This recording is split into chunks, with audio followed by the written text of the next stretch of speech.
You can stop with the angry text messages now. I promise you, we're working on it. This one is not Jim's fault. So MX MX already made the Mimi. I'll send this over to you guys. We'll make this my new logo when we're having technical issues, Lynette. I'll send this over to you here. Let's see. There we go. We're not on the radio though, right? Nope. Okay. So there we go. So if you want to, just whenever you want to, like when we're going to break or something, if you need to run a logo while we're running audio only spots, you can just run that if you want. It is 7 o'clock here in the region. Chuck Pullen with you on YouTube.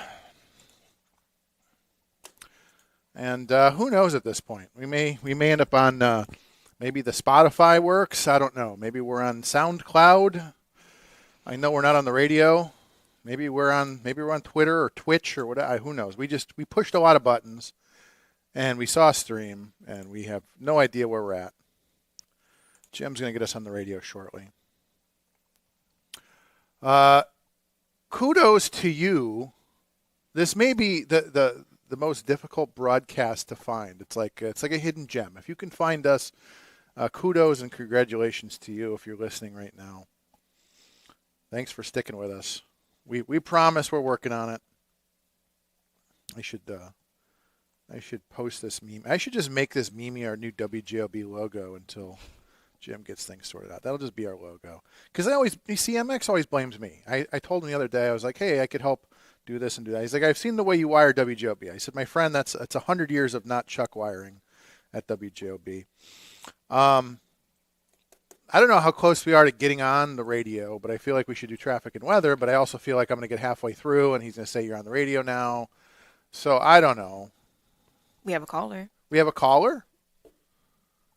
Are they calling as long as you're not calling to complain, caller. Okay, let's go ahead and take the call. Let's see how this goes. He says we're on now. He says we're on now. Perfect. So I was going to do traffic. Okay, so callers, hit tight. Let's do traffic and weather, and then we will take calls. And we'll reset, and we'll read. How about we'll be like, is that guy like Jimmy Kimmel, the guy who reads angry tweets, whatever? I'll read angry text messages live on the radio, but I can't read all of them because we're on the radio. Let's do traffic and weather. Here in the region, things looking good. 80, 94, 65, toll road, Skyway, everything looking good. There was an earlier incident on the outbound Bishop Ford. 2 lanes were blocked at about the Steel Bridge. Had a gaper's delay going inbound. So the damage is done on the inbound Bishop Ford, so things are going to be slow, but that is helping with the Dan Ryan. So things are slow going into the Dan Ryan, but once you get to the Dan Ryan, should be good going into the city. Other than that, everything else looking good in the Chicagoland area. Okay, hang on. No, I'll take that back. If you are going up 294, you're going to have some slow traffic in the Addison area. So if you're heading up towards the airports, we've also got an issue on 355. If you head out that way, if you're taking 355 northbound, you're going to hit some traffic out that way as well. But yeah, so right now Bishop Ford is clearing up from the earlier accident. 294 a little slow moving. 355 having some troubles if you're heading out that way. But other than that, not a whole lot going on here on the traffic front. The big story is the weather, so let's talk about that. Good morning, everyone. Today we're at 20 degrees with highs of 30 and lows of 17. It's going to be cloudy and cold with a coating to an inch of snow late this afternoon. Snow can make roads and sidewalks slippery, causing travel disruptions. And then later tonight we'll be having more snow and flurries at early times, up to 1 inch. It's going to be cloudy, cold with a storm total snowfall of 1 to 3 inches. And then tomorrow we'll be having highs of 24 and lows of 20. It's going to be very cold with times of clouds and sun, and should be the coldest day since last winter. And then Wednesday we'll be having highs of 33 and lows of 6, and should be mostly cloudy. Thank you so much. You did say we had some calls, so let's see if that's working. We lost the call. Oh, I'm sorry. They were calling in to complain that we're not on the air, and then I heard they were on the air, so they hung up. But I do want to hear from you guys. I'm assuming most of you didn't. The first hour was fantastic. I mean, if there was an award for just filling time, I think I definitely should be nominated at this point. We had a fantastic first hour. I'm sorry you missed it. It's gone, never to be repeated. So this will be it's like that what's that the greatest song in the world tribute. This is the greatest radio show in the world tribute for the next hour. So I did tell the boss to stop in once he gets done duct taping and hot wiring things. We could talk about Andrean and all the sports. I know there's a lot of sports news over the weekend, so he'll come in and we could talk about that for a few minutes. We're here till 8:30. Dr. Janet Seabrook will be here then. But until then, it's just us. Bob is on assignment at a government meeting that could have been an email. So it's just us today. So I want to hear from you. We were talking about, I was asking about Thanksgiving. Did anybody have any good political conversations? Is politics banned at the dinner table? For my family, it is always Chuck is not allowed to talk about the train at the dinner table. But then ultimately what happens is somebody who's from out of town will be like, hey, Chuck, what's going on with that train? And I'll look at everybody like my wife and I'll go, okay, how much time do I have? And they'll usually set a timer. Like you can talk about the train for 5 minutes and then you have to stop mid-rant. And so I've got the rant down to about four and a half, so I can tell you the whole story in 4.5 minutes without upsetting those in the know. So let's take some calls. So good morning, caller. You were probably, maybe, potentially on the air. Chuck, good morning. Good morning. Is there anybody out there? How are you, sir? I'm good. At the end of this rant, I'll tell you why I listen. But Chuck, Chuck, your name is attached to WJOB. I know. I agree. I get it. How do you do this? Every day there's some kind of cluster on this station. You know, I'm going to give you a great political answer. I do it for the children, because for people like Lynette, you will appreciate looking back on this, all of the challenges to keeping this station, keeping the show running, it's for the children. Lynette's learning valuable lessons about how to produce under fire and all that stuff. But no, in all seriousness, look, it is frustrating, and my hope is, and again, I don't want to be like a political do a grandstand and my soapbox and whatnot. My hope is that we can migrate. If we're migrating back to the old studio, the hope is we can migrate in a fashion that we are less dependent on all of these hops. So what I will tell you, just in layman's terms, is this: my voice hops all over the country to go.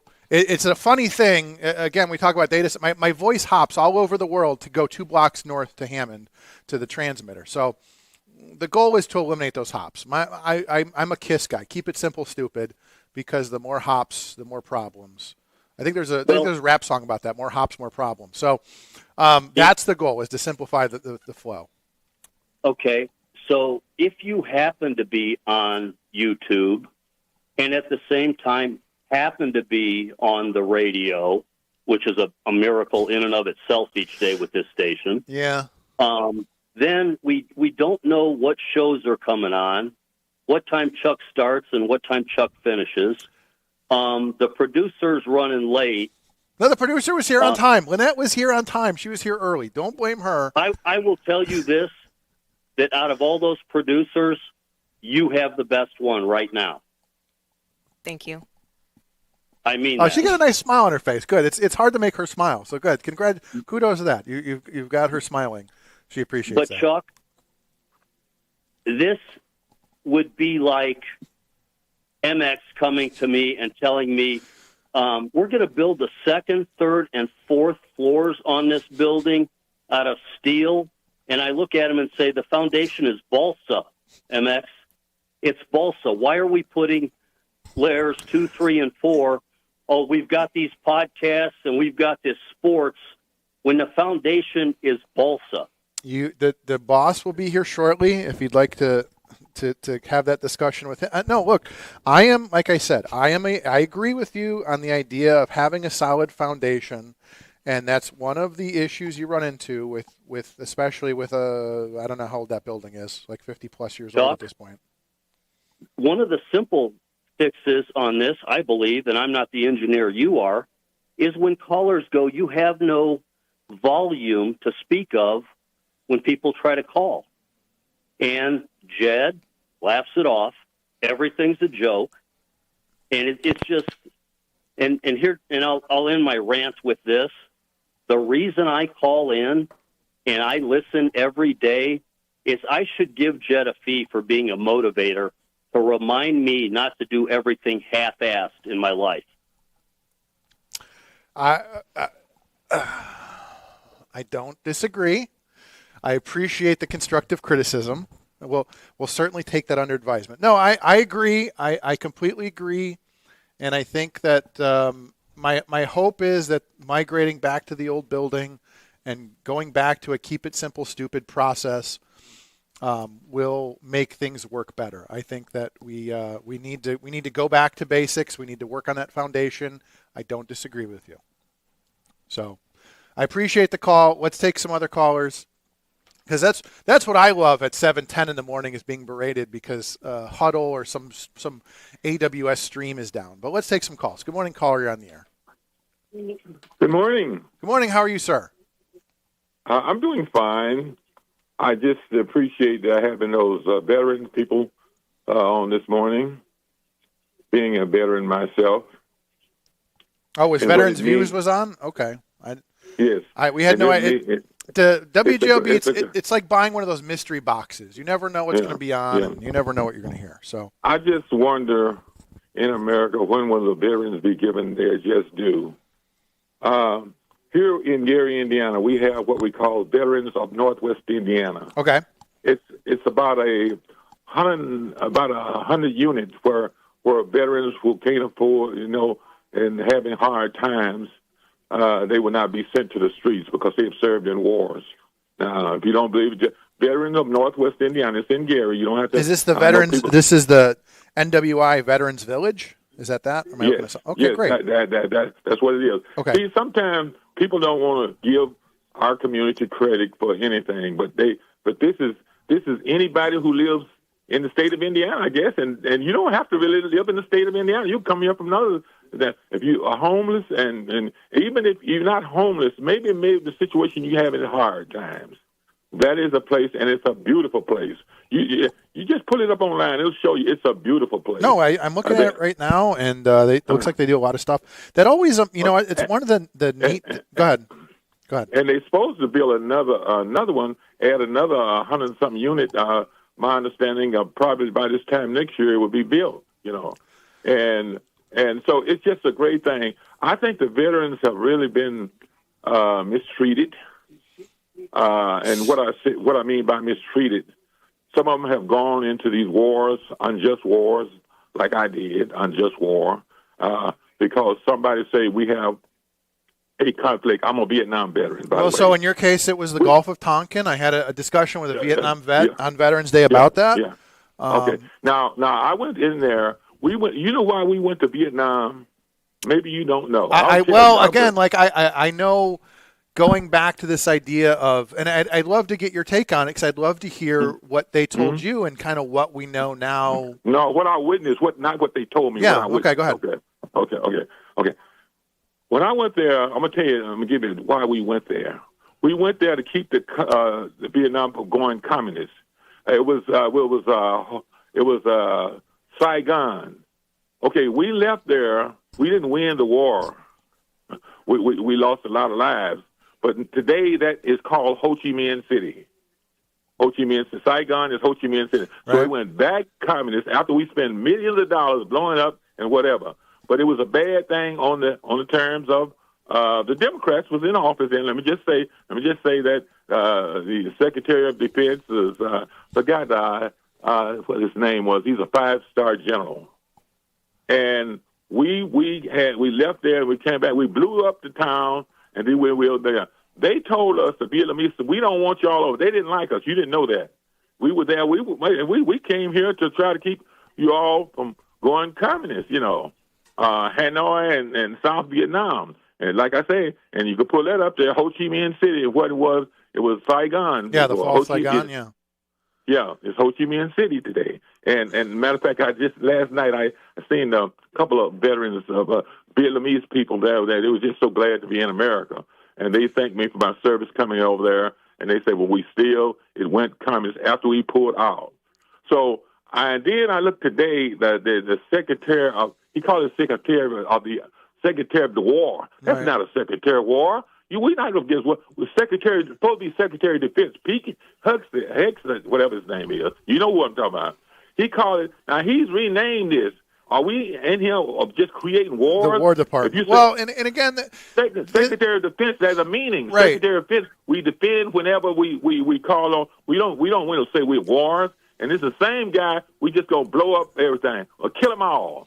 You know. So let's terrible. real quick let's talk about that. So I just want to fill everybody in. So we're basically so Trump gave Maduro an ultimatum to leave Venezuela. We had the Ukrainians in Miami, which if you're going to have peace talks, Miami is the place. Everybody's in a good mood. So you had the Ukrainians come to Miami. I think so. We were having these negotiations with them. We're trying to negotiate peace between Ukraine and Russia. There's a lot going on, but no, look, at the end of the day, I completely disagree with you. I completely agree with you. Okay, I thought you did disagree. I completely agree with you because we have created a nation that is almost our economy is dependent on us being at war with somebody at some point. And in my life, we've been at war more years than we haven't. So, look, that's definitely, as a libertarian, that's an issue of mine. Is I don't care if you're Trump or anybody else. You say, look, what did he say? I'm going to be the president to end wars and all that kind of stuff.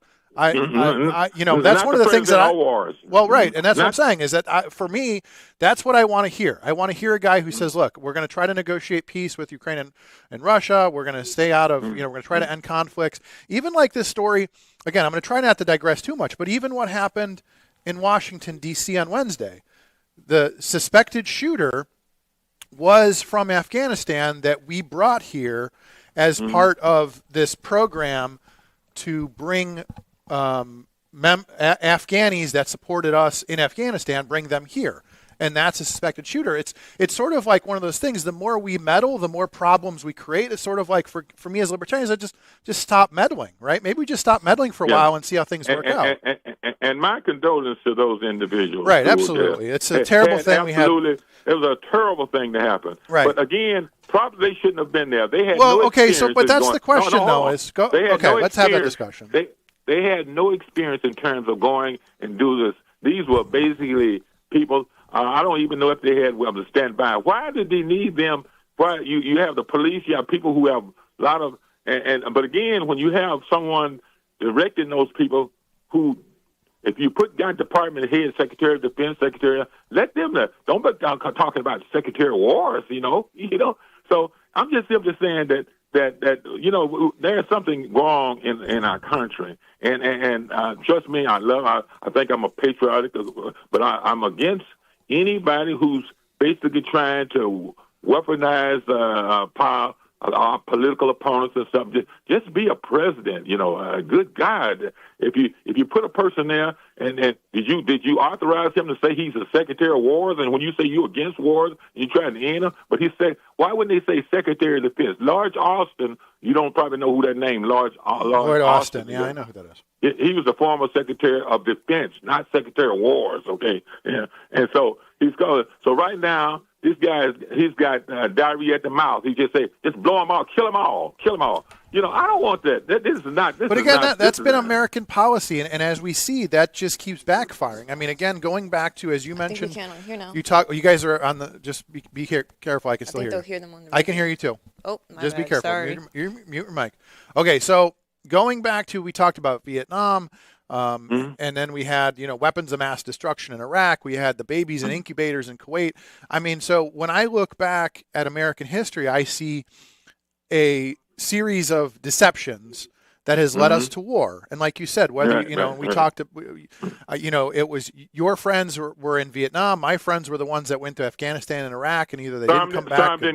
Some didn't come back. Right, and some didn't come back. Some people, but even the ones that did come back, there were permanent scars, whether physical or emotional, mental, whatever. So again, me, like I said, I always meet veterans that say, look, if you want to honor veterans, stop making more of them. That's one of my favorite slogans when it comes to that, is that should be our policy moving forward, is we're We're going to stop getting involved in new wars. We're going to deal with what There you we've go. got.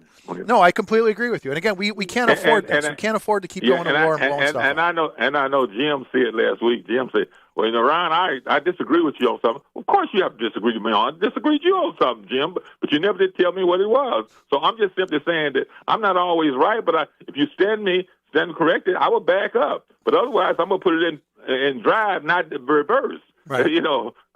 So I had a lot of experience, and I've had a lot, and I've thought about this thing. And like I said, I don't go Democrat or Republican. It was a Democrat who were in war. It was Johnson at the time. He decided he would not run for president again because of the Vietnam War. But again, I think regardless of whether Democrat or Republican, you have this system. You have this system in Washington that's always seems to be pushing whoever it is to war. Even when you look at Kennedy or anybody like that, it seems like they're always pushing us to war.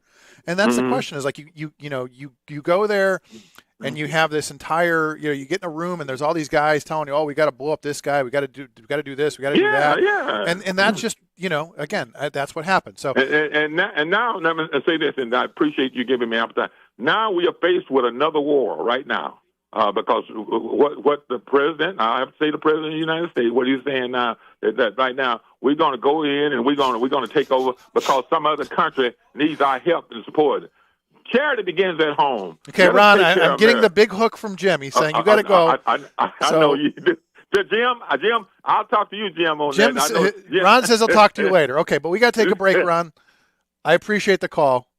Okay, so let's take a break. We'll reset. We'll figure out what's going on. We'll be back with more something about Chuck here on WJLB.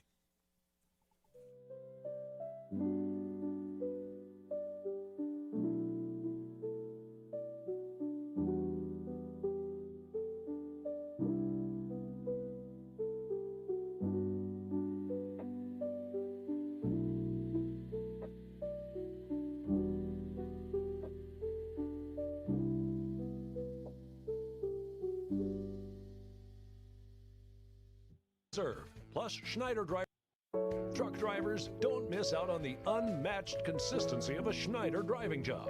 At Schneider, you can find a driving position that fits your lifestyle and goals, all while getting the pay you deserve. Plus, Schneider drivers operate state-of-the-art, well-maintained equipment and have access to award-winning benefits and a 24/7 support team. Explore Schneider's huge selection of driving jobs today and find your perfect fit at SchneiderJobs.com. That's SchneiderJobs.com. Hard Rock Casino Northern Indiana wants to make you a winner every Friday in October with our $500K Double Down giveaway. Earn entries each week to boost your chance of winning a guaranteed $50,000. Then you can choose to walk away or risk half for a shot at $100,000 in cash. Do you dare to double down? Only at Hard Rock Casino Northern Indiana, just off Exit 6, I-8094. Must be 21 or older. Gambling problem? Call 1-800-9-WITH-IT.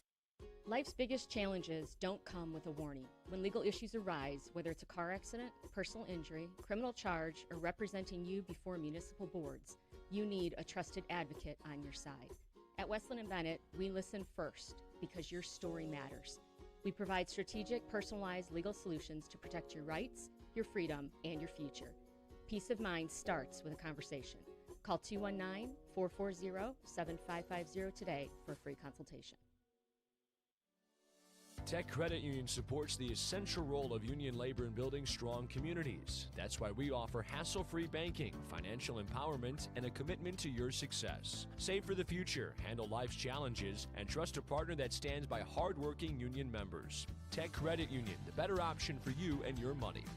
Visit techcu.org or call 800-276-8324. Tech Credit Union, supporting union families every step of the way. But it's time. You gotta catch up. Yeah. I'll catch up with you. I'll be right back. I'll see you in a minute. Well, what's up, boy? Hey, Ryan. Not tonight, man. Not tonight. Oh, yeah. You guys are right. Hey, come on. Let's go. Come in.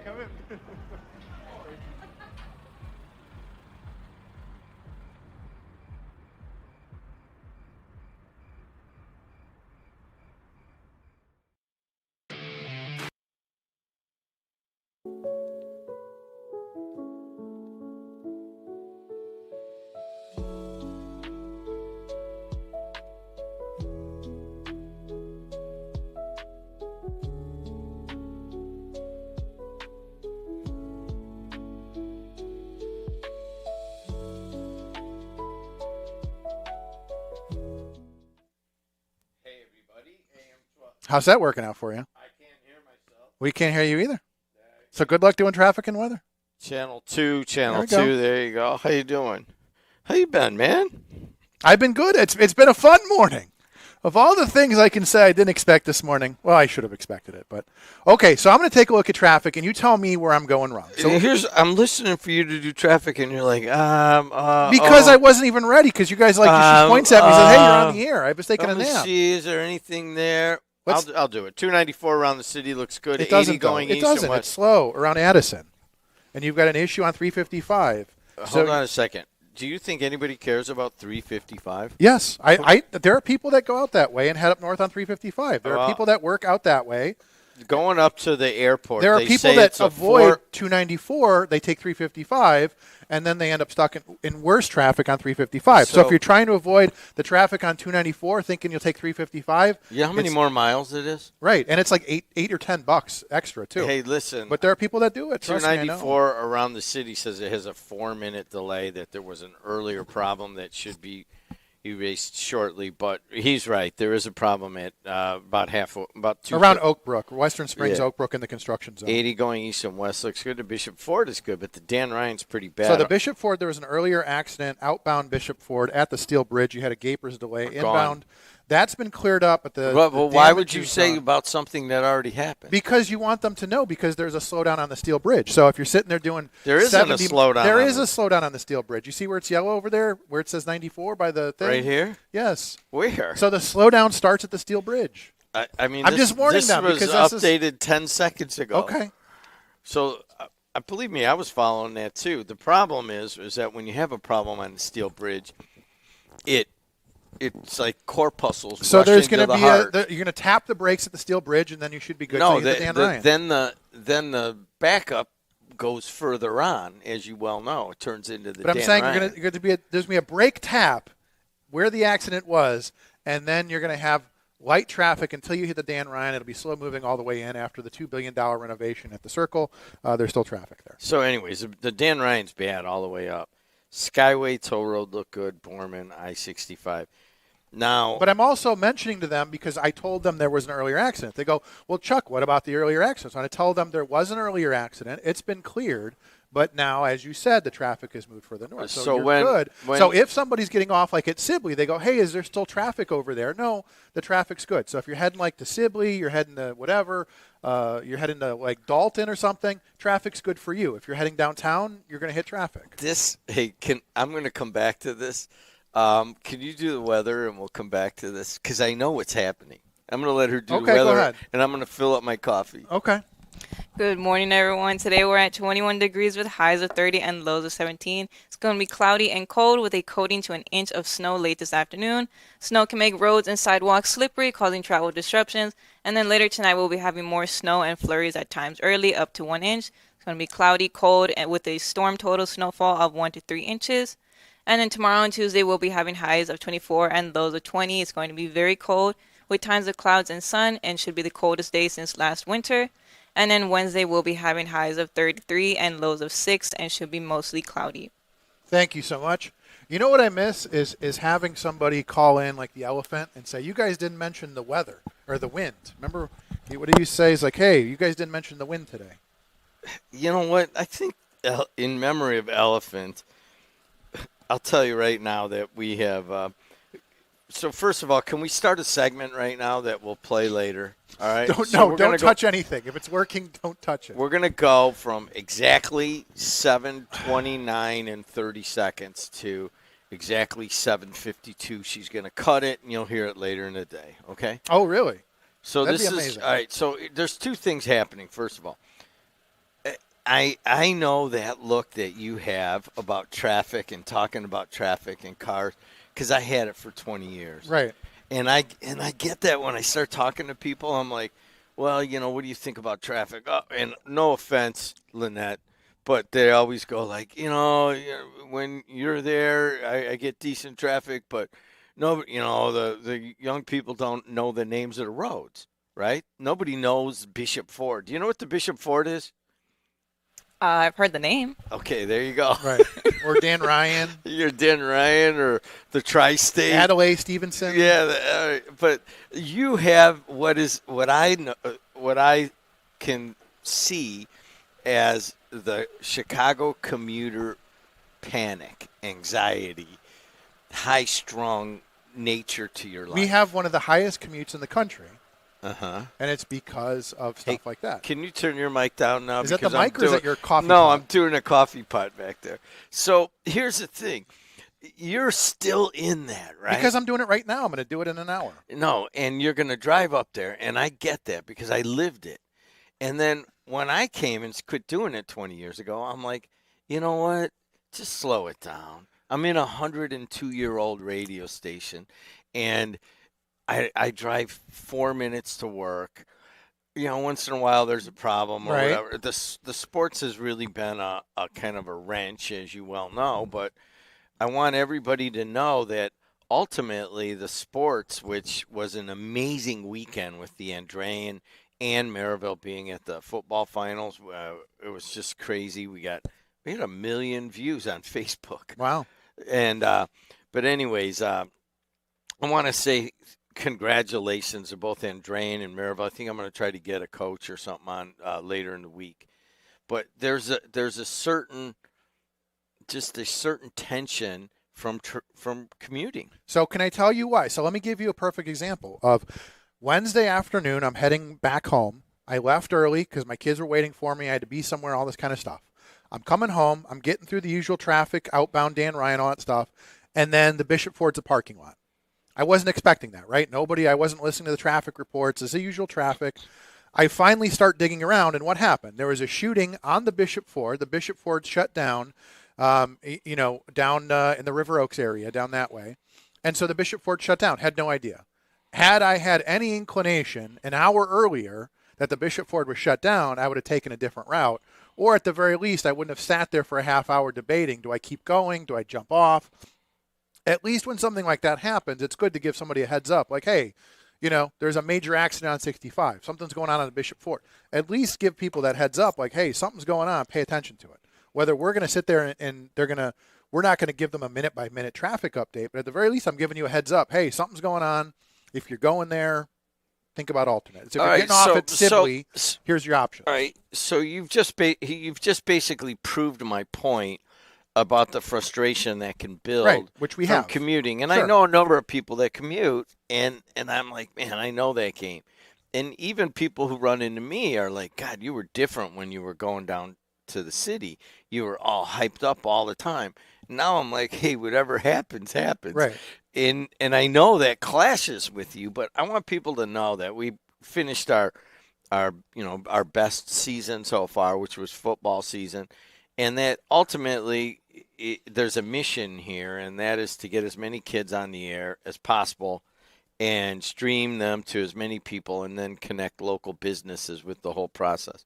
That whole thing started with Chuck Pullen and I just brainstorming and working late into the night. So the success of the past few weeks has, it is related to your pioneering. This is why they call and say, Chuck, this was all your fault. Like when they call in and say, you're the engineer there. No. Well, they do. So here's what happened. You helped build this, right? And then all of a sudden we got all this COVID money and we had to do something with it. And I'm like, well, we don't need anybody to work here right now, but we could build a TV station. We built a TV station for dirt cheap because it was COVID, and now it would cost millions of dollars. And I thought it was to be like a 2579, right? Well, that didn't work at all, which is what you wanted and what I wanted. But the sports went nuts. So we have been able to do that, and I had to work on that for about 5 years straight. So now I'm going back and I'm like, well, all right, let's redo the radio, right? And that was the discussion. I said, in the process, we neglected the radio station. Yeah. We can say that. Sometimes, like, if you're, like, in finals at school, right, and you have to neglect working out, right. You're eating Doritos. Just you're trying to get across that finish line. You're focused on getting across that goal. And everything else has to fall off. And I think we've been able to keep it going. And you've been a big part of that, and Dabberton Everybody, and right. Kuziak and Verley, everybody, and all the students. But now it's time to say, well, what is the future of radio and audio, right? So we go back to look at it. And if people have any question or any suggestions, now's the time to give that. Because I am going to go try to do what we did on the sports, is like build something that is, Sam can run and Ben can run, right? So let them run it, and we got to where we needed to be. Now we got to sell it, and we got to market it and all that. But so now we go back to the radio, and I want everybody to understand that radio isn't what it used to be. It is entirely different. If you really look at what the future of it, where's it going to be in 5 years? Does the guy who called in and says, I don't know what time every show is going to be on, does it really matter if it's going to go as a podcast and listen to it? Well, people also, I'm a creature of habit. I enjoy the habit of turning on the radio and knowing what's going to be on. So if I turn on the radio at 7 o'clock and Veterans Views is on, I'm like, what's going on? Right? So what we've developed is a situation where it will always be news, weather, sports, and traffic every 25 to 30 minutes, right? So does it matter if it's like at 8:10 and 8:40? But or again, does it make... people get into a habit of Monday morning, Chuck's going to be there. Oh, yeah, in the Tuesday, morning. Burley's going to be So there. you're right. So we'll do it in the morning, and we do a morning show, and we're moving back, and we'll get all of that right, because there's like, I think Sam counted 18 failure points between here and down the road. But here, so let me go back to our original point, circle all the way back, is when I saw that traffic on the Bishop Ford on Wednesday, I'm sitting here, I'm like, okay, I'm waiting for traffic on the 8s over here and traffic on the 7s. It's like I knew traffic on the 8s, right? We know that term. So I just kept missing the 8s. And finally I heard, okay, shooting on the Bishop Ford, and I jumped off. But again, we need, in the region, we need that source where somebody can say, okay, even if it's 2 o'clock on a Sunday afternoon, I know that at least somebody out there. How do you think that's going to get there? Well, and that's what we have to figure out. No, I already know. And you're saying with AI News. So I spent the whole day yesterday trying to figure out, like, well, how can you get 24 hours of traffic on, and how can you get 24 hours of weather on? Right? Without having somebody sit in the booth 24/7. Yeah, I mean, what is it? I mean, what is the technology that they'll allow you to apply it? And I think we're getting close. Okay. But that's the goal. Right. Is all right. As soon as something happens in a region, it should be on, but it doesn't have to be Harold Penix reading the news at 2:30 in the morning, right? It can be put on there in a way that just happened, and I've never worked on it, so. Same thing with weather. Oh my gosh, there was going to be 2 inches. It's going to be 10 inches now. That should be, you should scrape every 10 minutes, and that should go into a Dropbox folder. Right, but that human element of, you want to build that habit. You want people to count on us that we're going to be there, and it can't be we're there for a week and then we change it. No, I mean, that's what I'm we're saying. 102 years of somebody talks in the morning. Sometimes, and then sometimes they don't. Sometimes there's a rerun on because we're having technical issues. That's what I'm saying. We have. You sound like that one caller. Right. The you know what? foundation. How often can? Here's your problem: is that you're still commuting and you can't take. I understand, that. but again, and you've right. reached a certain level of tension that. I can't tell you the difference. Because like you said, it's sort of like that camaraderie of, I understand that there's people deciding whether to get on the Bishop Ford right now. There's people just wondering, hey, is 65 clear? Is there, So what we came up with was a 10-minute scrape you know what a scrape is, right?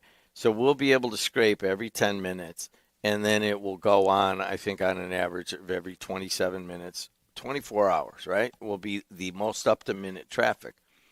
But you'll also have a button where if you just bring it up on the website, it'll just go latest traffic button, and so you wouldn't have to wait for it. So believe me, I'm trying to address. But I want everybody to understand that we spent 5 years building a sports network that kind of works, and then we're going to come back and we're going to move back into the old into the old station so that we don't ever have any sorts of, it's just you talk and it goes right up the tower.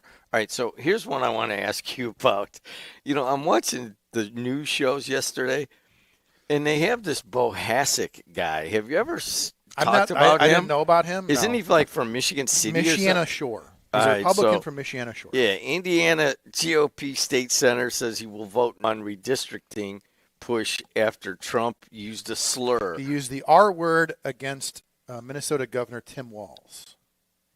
How do you feel about So that? he has a daughter who has Down syndrome and condemned the language on a Facebook post. And he and the guy downstate, Walker, they said the most egregious Republican criticisms. That, I mean, you know how it's been for several months. If you're a Republican, you can't criticize Trump. You can't go against him in any way. And these guys, Well, and these two in Indiana, well, are not like, only that, we just came off a week of people getting swatted and pipe bomb threats and all these sorts of things. So again, you know, politics is getting ugly. But in this regard, as always, Trump is his own worst enemy, right? You're trying to get something done, and then now you're making enemies out of your friends when you're trying to get something done. Can you imagine? Just put yourself in this guy. I don't know. I probably met him, and he's like, dude, I met you like 6 times. Well, whatever. Indiana State Senator Michael Pohasek says that he wouldn't support an effort in his state to redraw congressional district lines that favor Republicans after President Trump used a slur for those with intellectual disabilities to describe Democratic Minnesota Governor Tim Walz. He called him. Can I say the word? Can I say the word or no? I mean, it's a news. She's saying no, but I'm saying I don't think so. All right. Even in the Hold news, on a second. like nobody said that. You word. and I, she is the one behind in the fishbowl.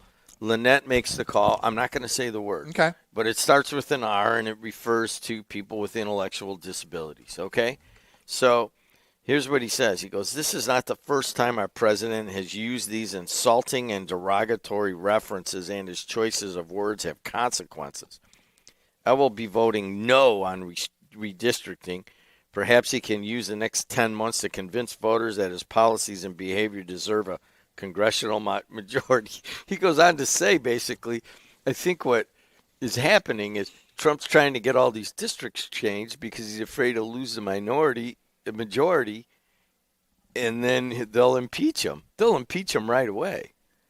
Well, and that was, this right. is not good for America. Well, even and- if you're a Democrat, you're like, dang right, let's go get him. I'm like, really? Well, and that was the same argument I made for Marjorie Taylor Greene. I said she's basically leaving. She is leaving 2 days after her pension vests. She's leaving $20+ million richer.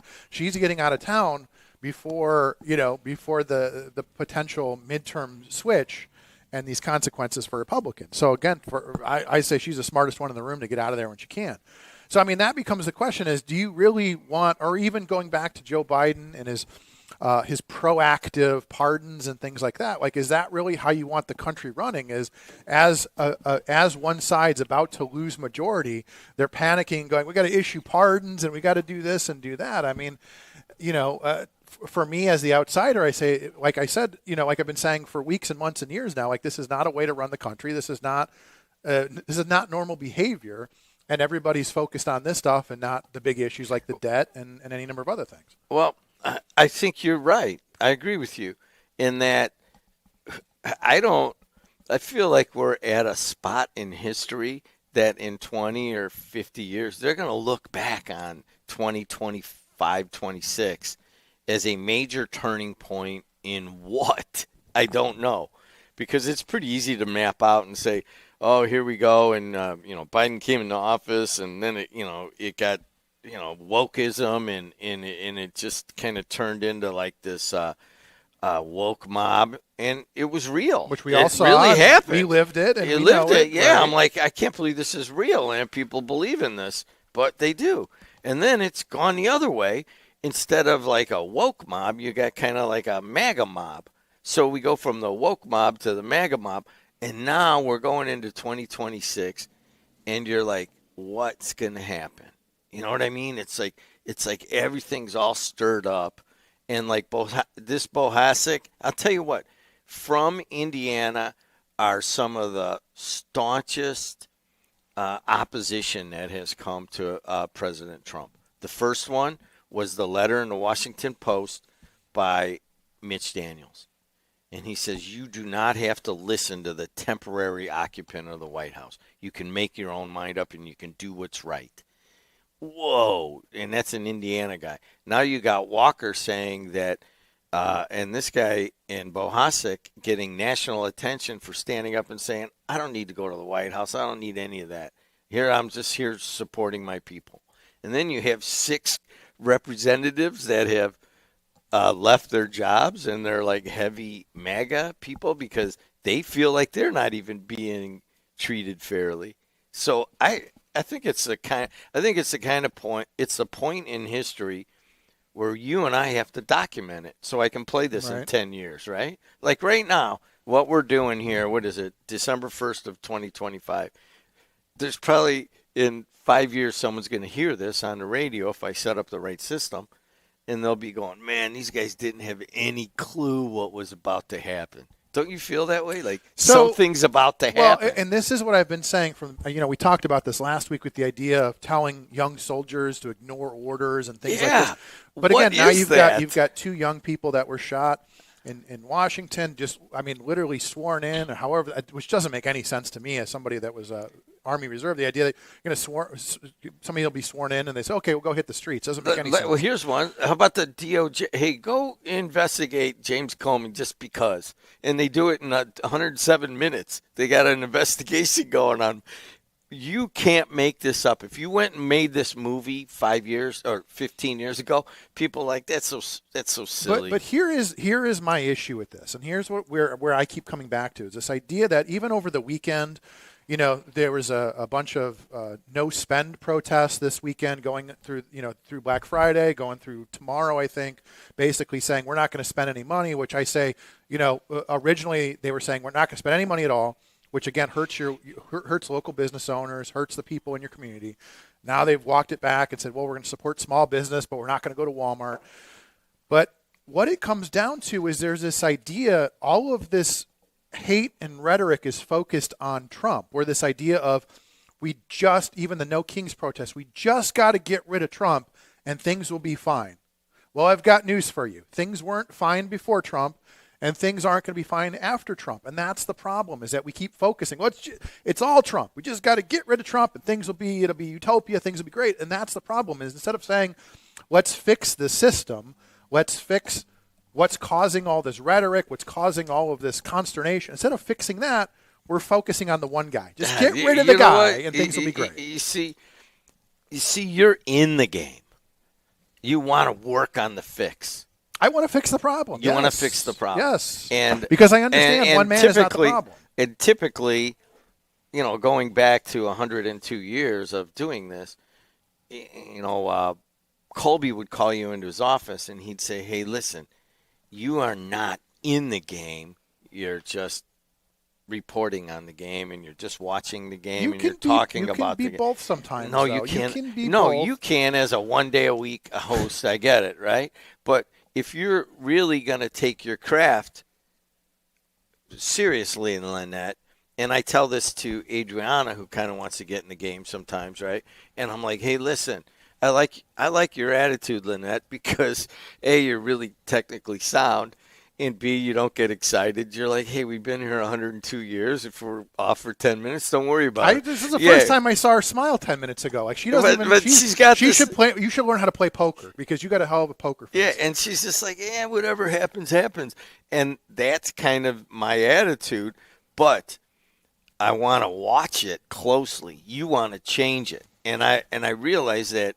To do this job, what I do, you can't do what you're doing. I don't want to. I can't fix anything. Right, but you have children, you have grandchildren. Like at a certain point, you start realizing it's not about me. I've had my shot. I did my thing. Frank Sinatra. I did it my way. But you have to start thinking about, well, okay, I'm leaving soon or eventually, and I've got kids and grandkids, right? I mean, that's the way that we got to start thinking about it. Is like, what are we leaving for them? Do you really think in those terms? I try to, because I feel like, when we look back and who am I blaming for this debt and all of these issues, is I'm blaming, like, even now you look at people are blaming the boomers because they're hoarding the wealth, and people, young people can't afford houses. Who are they blaming? They're blaming the people that came before them, right? So I don't want to be that guy that everybody says, well, this was their generation that did all this to us. They're the ones that created all this inflation and all this debt and all this. And then most egregiously, they didn't take their breaks on time. So what we're going to do, we're going to take a break. We're going to reset. I got a bunch of people on hold wanting to talk to us, and there's other stuff I want to hit. I enjoy having you here because it's a fun. You get me all worked up in a way that nobody else does. So let's take a break. We'll be back with more. I enjoy it. Chuck is easy. All you got to do is turn him around and wind it up like a toy. Mention the Bishop Ford, and you get me going. Okay, so we'll be right back with the fall of Chuck and Jed here on WJOB.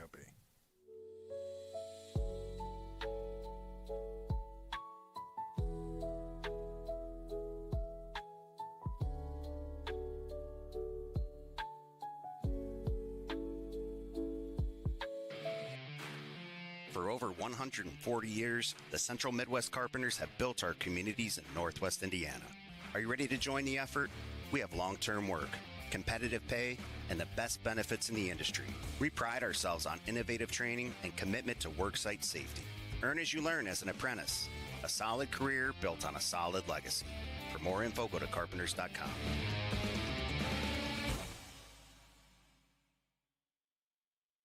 Have you ever considered becoming an iron worker? Local 395 is now accepting applications for their apprenticeship program. Go to ironworkers395.com. Look under the training section, click on apprenticeship, and scroll down to the application. You must be 18 years old, have a high school diploma or GED, and you must be physically able to perform the work of the trade. Find out more by calling the apprenticeship school in Lake Station at 219-962-7675 or visit ironworkers395.com. Tired of that cracked driveway? Dreaming of a new patio or need a concrete partner for your next big project? Call RNC Concrete Construction, family owned with 30-plus years serving Northwest Indiana. From residential driveways to stamped patios and commercial foundations, we pour with pride and deliver lasting quality. Call today for your free estimate at 219-779-9370. That's 219-779-9370. RNC Concrete, where your concrete vision comes to life.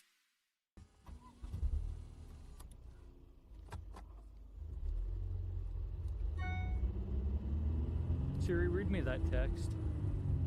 Sorry, I can't complete your request. You want me to read that? No, I got it.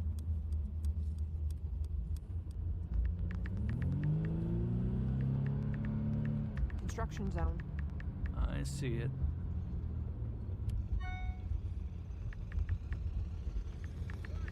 Watch it. Oh. Oh my God. You're gonna hit him! Oh, fuck! When driving in a construction zone, be smart, be alert, be in the zone. This is Brian Short, Business Manager for the Indiana Laborers District Council. Everyone deserves a safe place to work. Do your part in the cone zone. Slow down, save lives. We're all in this together. A message from Indiana's District Council of Laborers International Union of North America and affiliated locals. Do you want to get a vaccine, but it's difficult to get to your healthcare provider? Call the folks at Right Care Pharmacy. They'll come to your home, discuss your vaccination status with you, and administer the appropriate vaccine with expertise. They offer vaccines for flu, shingles, pneumonia, hepatitis A and B, TDAP, RSV, and COVID. They've been serving the Lake and Porter County community for over 11 years and are fluent in Spanish. Call Right Care Pharmacy at 219-655-5028. Introducing Powers Health, a health system with a new name and a strong legacy of caring for families in our community. One with a tradition of advanced specialized services and a vision for the future. One with a commitment to medical excellence and compassionate care. Everything we do, everything we believe, powers health.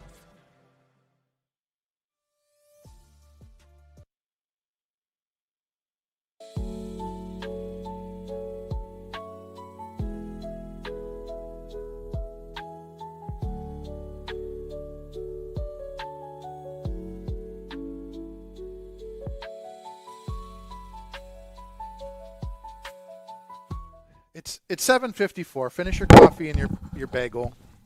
Go ahead, just if you're gonna chew, just keep the thing up and I'll. Go ahead.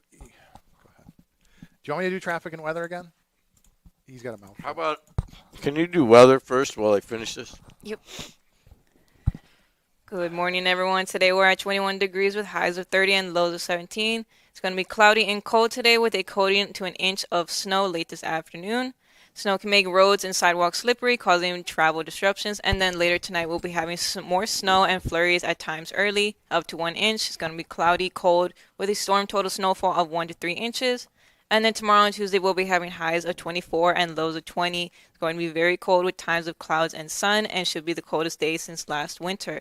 And then Wednesday, we'll be having highs of 33 and lows of 6, and should be mostly cloudy. And now let's take a look at laid-back traffic with Jed. Laid-back traffic. How was your commute from Munster? I was just going to compliment Lynette. She is one of the young people that gets the right attitude of just chilling out and letting things unfold in front of you. And that is what we do here, okay? And that's why it's been around for 102 years. What did you Colby say over the taught mic? me, You said, don't, Chuck, you care too much. Because I'm sitting here seeing. Colby taught me this. He goes, hey, listen, you know, I'm in there and I'm yelling on stuff on the air. And he's like, hey, man, you know, good. I like your, you know, but when you come over to the news side and the programming and all that, just chill out. It all kind of, this is in 1980s. Some guy's telling me to chill out. But Colby also didn't get angry text messages saying I'm on hold. All right. So we've got a bunch of angry callers. callers. You want traffic, Go ahead. right? I don't, but go ahead. 294 around the city looks good up until right before there's a little bit of slowdown, maybe 4 minutes. 80 going east and west looks good. The Bishop Ford is really good this morning. And the Dan Ryan, though, is bad in 2 spots. Of course, on the southern end of the Dan Ryan, then it opens up. Then it's bad from 43rd on in. Skyway, Toll Road, Borman, I-65, they're all moving along pretty well. All right, here we go. Can we start this segment now? We'll start it right at 7:57. So I'll just sing until we get the 7. It's 6 seconds away. And let's take some calls. So we've got a whole boatload of calls. Good morning, caller. You are on the air. I got to tell you, Chuck, you're enabling that imbecile sitting next to you. You ought to start charging him $100 an hour so he takes this seriously. Because you know what, Jimmy? You know what the difference between WJOB is and every radio station on the planet? We're older. No, you're dumber. You're and you keep consuming the weed and the gummies, and you're slipping into the intellectual abyss. All right, I don't disagree with you. All right, slow down. All right, I think that you have been. I was here at 6 in the morning. You weren't. Hey, listen. You weren't even on the air. Slow down. So here's the deal. I've basically apologized to people. I said we went out and we built a TV I know you told the story 100 times. No, hold on. Heard and it. now I'm like, if you have suggestions, email those to me at jed@wjob1230.com. But I'm telling you right now, here's the deal. Here's the deal that you're not going to like, okay? There's 4 people. You're going to be on more? No, there's 4 people in their early 20s. There's Lynette, Matt, Semino, and Adriana. And I have gathered them, and we're having a meeting this week to further it along. They are going to chart the course of WJOB going forward. Do you understand that? Why don't you just haul this thing right up to the lake and dump it in there? Why? Because that's what you're going to get out of those 4. You don't have any faith in the youth of tomorrow. So could we? No, but here's the thing. 0. Can we both? Hey, Jimmy, listen. So Jimmy. This is a question that I've been dealing with lately. Just leave all that away out of the radio and all that. That's so boring. But here's the thing. You get to a certain topic right there that has been on my mind, in that I have been going around, and one guy said to me, he goes, no offense, Lynette, he goes, I just hate that entire generation.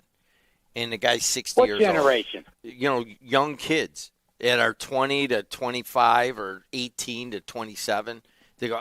The guy tells me, he goes, I hate everything about them. I don't.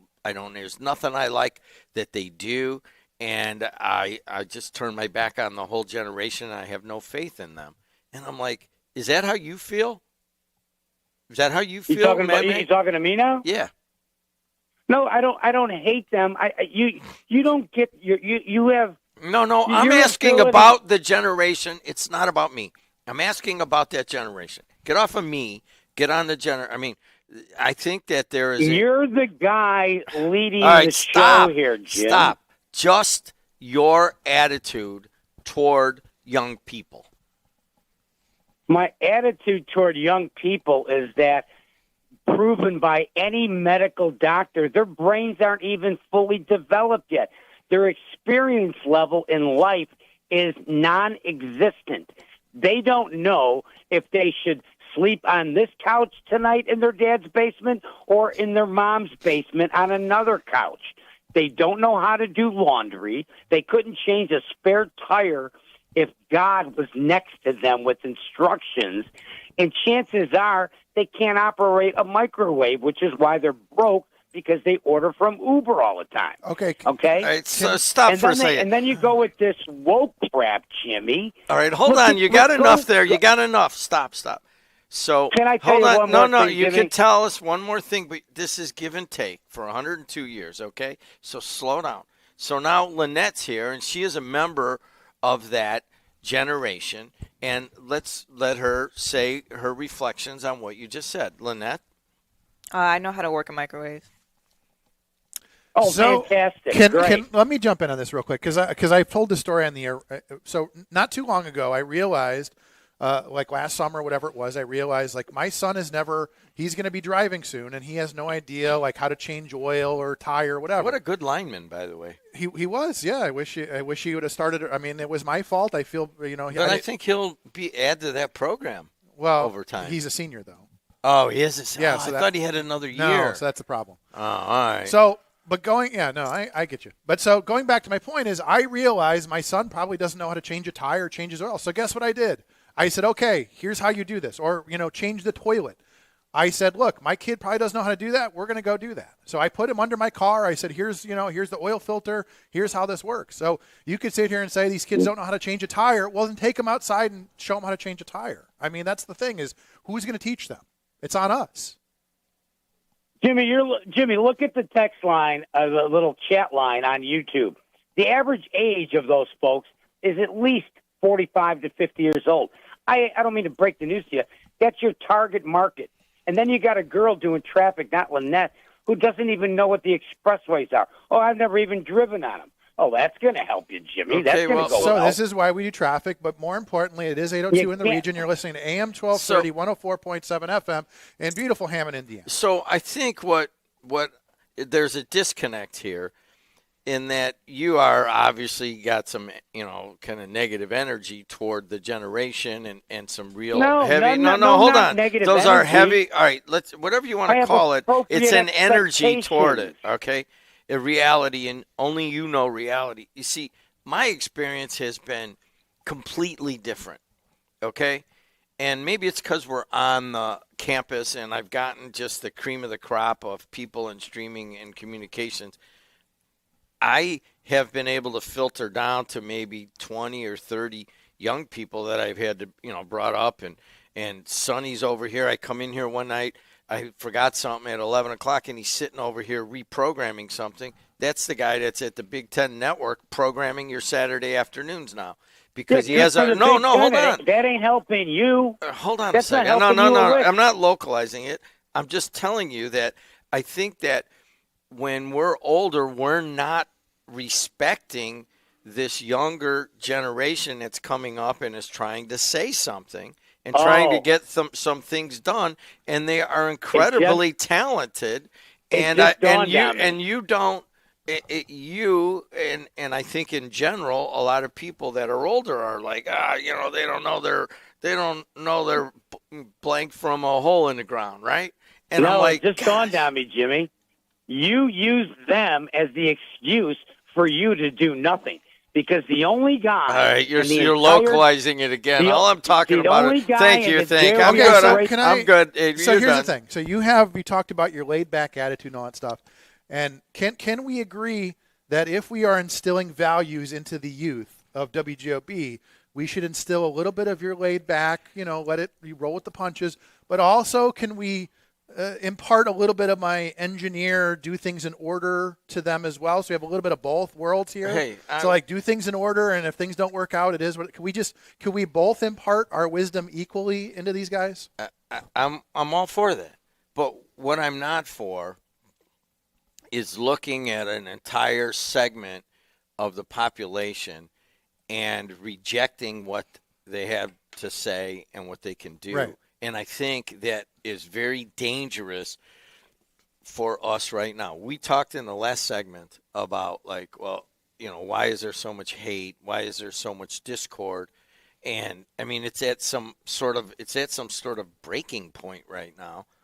And to me, one of the things that could help pull us out of this is to actually pay attention to what young people say and want. So and there's no effort in that at all. And believe me, I wouldn't even be thinking about that if I didn't see so many talented people coming through that are young and they have great ideas and they want to work. So all of the stuff about that I hear, they don't have good ideas and they don't want to work. I don't see that. Well, okay. On the other side of that, though, just recently, right down the street from you, Commander Restaurant changed hands.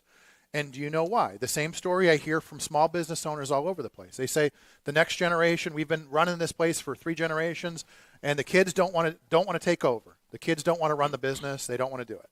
So, I mean, that becomes another discussion, as I know plenty of small business owners out there right now that are your age and older that are looking to retire, and nobody wants to take over. Nobody wants to run their shop. Nobody wants to run their restaurant. Like, I might as well just sell or close shop. I mean, we see that all over the place. So, I mean, that becomes the next question. I don't know what happened. Well, I do know what happened with Commander. I know the guys there. The Saronis family did a great job. But what I'm saying is that if we're not going to listen and we're not going to teach them how to change a tire, right? Then how can we be upset that they don't know anything because we haven't given them any attention? Can I tell you, one of the last conversations I had with Big George before he passed away is we're talking about how he was looking for a lube tech. Lube techs at a shop like his, it's like, teenage boys that bring a guy in. He says, all I need this kid to do is not play on his phone and know how to use a broom, and I could teach him the rest. And I hear that from small business owners all over the place. So what did I do? I went home. I said to my son, I'm going to make sure, again, you know how to use a broom. I'm going to make sure you know how to wash windows. I'm going to make sure you know how to change a toilet and use a wrench and use a screwdriver and change your oil. That conversation I had with Big George a couple years ago made realize for me as a parent, and someday my daughter will have a toolbox and she will learn how to use screwdrivers and stuff too. And that's the point, is that we need to have that realization where we go, look, these darn kids can't change a tire. Okay, let's take them outside and change a tire, right? I mean, again, if one day we're going to do an on-the-road segment with Lynette, and we're going to take the whole producer crew outside, and we're going to do a segment where they all change tires. Teach them how to do it. Like, what is so hard about that? It's on us, right? I mean, again, it's on Well, incumbent that's what's on us. happened here. Right, instead of saying, throw your hands up, okay, let's take them outside, change a tire. You got to, we'll have Lynette and Matt change the toilet at the new studio, like the old studio. Like, here, you guys want to change a toilet? Let's learn how to change a toilet. I mean, again, like, learn how to do it. Hey, Lynette. Sorry. How'd you like You're changing last a week toilet. when people were making fun of your speech? What speech? Like people don't say L anymore, right? Oh, right. Yeah, it's just not what happens, right? So I asked the question sincerely. Do you feel as if people of my generation, which would be 2 generations older than you, care what you have to say? Not really, and I don't really see why I should have to get into a debate with someone older on what I know and what I don't know. It's just, I don't think it's going to change anyone's minds. So, I mean, all right, I understand that. You don't need to get into a debate with like a Mad Mac whether you know how to work a microwave or not. I understand that. But I get a feeling like you kind of are resigned, like, you don't care what we have to say either, right? I don't. You see? We've created that situation. Now, your technical skills and your programming skills and all that are second to none, and your work ethic, where'd that come from? Where'd the work ethic come from? Probably college. College? What about your family? My family they don't have much higher education, so I was pretty much on my own. No. Let's not confuse higher education with work ethic. I mean, some of the hardest working people I've ever met barely graduated high school. I mean, that's even when you look at people that have built big things. Most like guys like Zuckerberg and those guys don't confuse education with intelligence and hard work, because at the end of the day, somebody that's willing to get dirty and willing to do the hard work, they will be far more successful than somebody with 2 or 3 degrees. That's true. In my situation, my dad is a laborer. He's a contractor. He doesn't talk much about work with us. My mom, she was a stay-at-home mom for a long time. So now she works she's a cook at a school. She's been there for a few years, but she also doesn't talk about work with us. So do you feel as if your dad was a pretty hard worker? Yeah. So you basically, even though he doesn't talk about it, you see him going to work, coming home all tired, and putting food on the table and making it so you could go to college. Are you the first one? I'm first generation. You're first generation going to college. I mean, that's a beautiful story. And, it's honestly, be proud of that story. But you do have the work ethic, right? And she certainly has the ability to synthesize pretty good ideas. But it has nothing to do with people of my age. Why do you even listen to me is another one. Partly because I'm the Berkeley hippie dude, right? So you know what else would be beautiful if we took some phone calls. So we got a whole bunch of phone calls. We got people still waiting on hold from like an hour and a half ago. So let's take can some I get calls. a coffee while someone calls in? All right. Let's see who it is first. Go ahead. Good morning, caller. Good morning. Okay, go get your coffee. Lynette? Good morning. Yes. Yes, don't listen to these two here. Just listen to me. Kit. I'm smart. All right, I'm gonna go get a cup of coffee. Bye. Now just listen, Jed and Chuck. Lynette, there's a plug kit. You don't have to take the tire off. You find a little screw where the air's coming out, and you plug it, and you'll be done in 5 minutes. These two guys will change to take the tire off. You got to remember, these two guys is the reason why this place ain't working, but it's not Chuck's fault. But, Chuck, you do have a Christmas present, and I want you to do it every time. It came from Kuziak. It's called Hijack. There's a picture, and I'm going to give you hints. Jed's already in the picture frame, and every time Jed comes to the studio, you pull that picture out, okay? It's in a frame. That's your hint for your Christmas present. Okay. These wirings are not Trump's fault. They're not Jed's fault. They're MX's fault, because I'm going to tell you why, Lynette. In 1986, Jed was really messing up big time, and at a party, and my dirt bike buddies had him taped up. So I really loved his Uncle Charlie, and Uncle Charlie come over Why and would says, you bring that up? Where does she Because- care that I had a rather tumultuous young period of my life, which these young people don't any of them have. It was a different But time. it's not your fault, and it's not Trump's fault, and it's not Chuck's fault that the wiring don't work. It's MX's fault for saving your life. I loved your Uncle Charlie. I loved your Uncle Charlie. He came over. Oh. My dirt bike buddies had you duct tape at the pool, and they said. And I you still know what, wouldn't shut up. You know what was They next, had me okay? duct taped, and I was still like, "Is that all you got?" You know, I think we both had that in our history. I think maybe that's where our commiseration comes from. My That happened Uncle to me. Charlie was probably the one doing the duct taping. He was rough dude, man. You know, he come over, so I said, "Hey guys, we knew what was going to come next after you were duct taped. We don't want to get into that exploitation." Well, it was a But- different time. But here's the thing, MX. I don't get this as much from you. I mean, I think that you always kind of like look at young people and go, well, you know, they just got to get their head on straight, and eventually they'll be good workers and good citizens and stuff. I don't get the kind of disrespect for the younger generation from you that I get from others. Am I reading that correctly? Exactly. You know what? I had a lot of apprentices under me, and I'm telling you right now, they all want to learn. You just have to give them the chance to learn. That's all they need, that one break in life, and to be with the right people. Like when they were with MX, there was a kid now. He come out of Purdue. He was an engineer. And he was a very nice kid. And I took him under my wing, and he ended up being the superintendent of number 7 blast furnace. Now, the other kid was disrespectful to the older guys, and they swatted him on the butt. They go. Well, that's swatting has a different meaning today. But. Yeah, and duct taping has a different meaning too. So, all right. But wait a minute, I'm not done. This you need to read a little bit deeper. This is why MX Cartoons is so valuable from the post we get. Don't kill don't shoot the messenger. Corruption in Indiana. Like I said, don't shoot the messenger. State Senator Mike Boasek isn't blocking redistricting because of anything Trump said.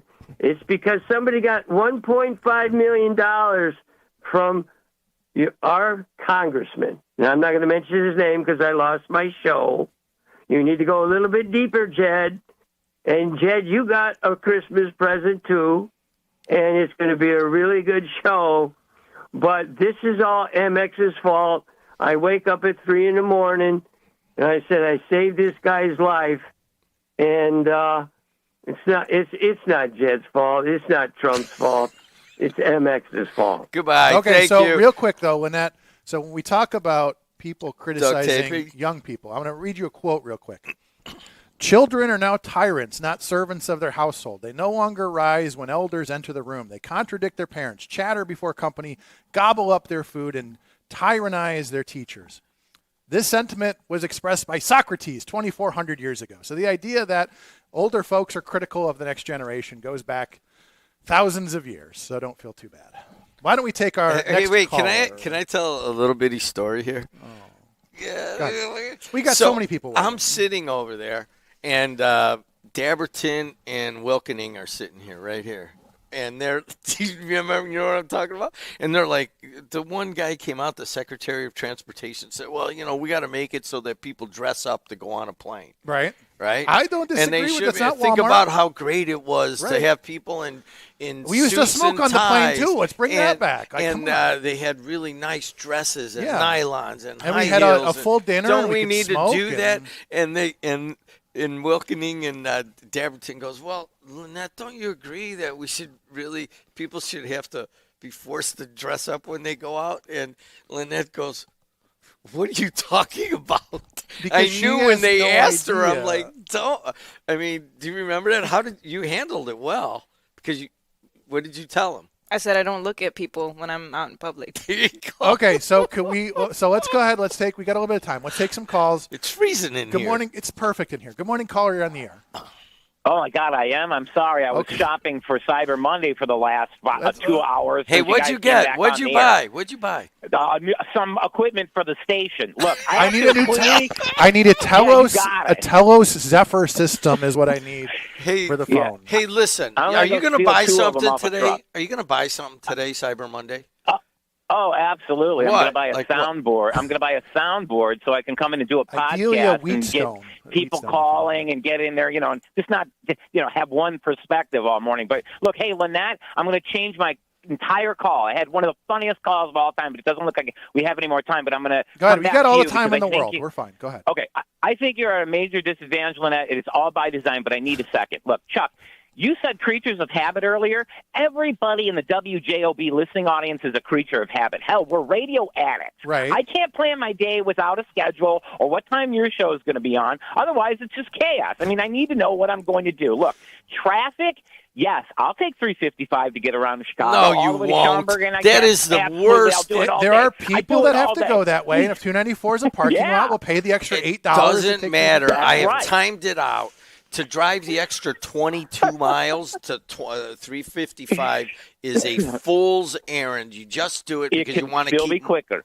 No, it can't ever. Go ahead. Oh, if there is a backup on 294, I'm telling you, man, I got proof. I do it all the time. I will literally leave from Des Plaines sometime, go around the airport to get to 355 to come back down. But that's not what's important. I want to get to back what Lynette is, because I can't talk about Coinbase giving $12,000 for a universal pilot income crypto. So I can't talk you about can't- Epstein and Hakeem. Hang on.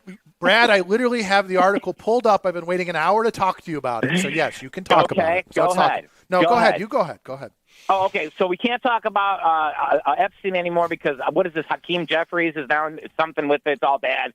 Trump's going to rescind Joe Biden's orders, all that. But Lynette, I just want to say real quick, 25% or more unemployed people hold a college or a bachelor's degree. And per Bloomberg, if you're in your 20s, having a college degree no longer helps you get a job any faster. How do you feel about that? I've heard a lot about that, and I think I've seen a lot of it. Unfortunately, a lot of people struggle Yeah, to me get too. a lot of people struggle to get jobs in the fields that they graduated in, that they're really passionate about. Well, and then meanwhile, we talked about this a couple times last week. You know, this Ford CEO Jim Farley says, "I've got thousands of mechanic jobs out there. I'm paying six figures, and nobody wants the job." So, but again, you got to get dirty. You got to get your hands dirty, and you're going to get oil. You know, you get some oil on your hands. So, okay, so hold on. She didn't get to answer the Go ahead. question. How do you've seen it, and Brad asked you directly, how do you feel about that kind of massive unemployment in your age group? I think it's unfair. Explain.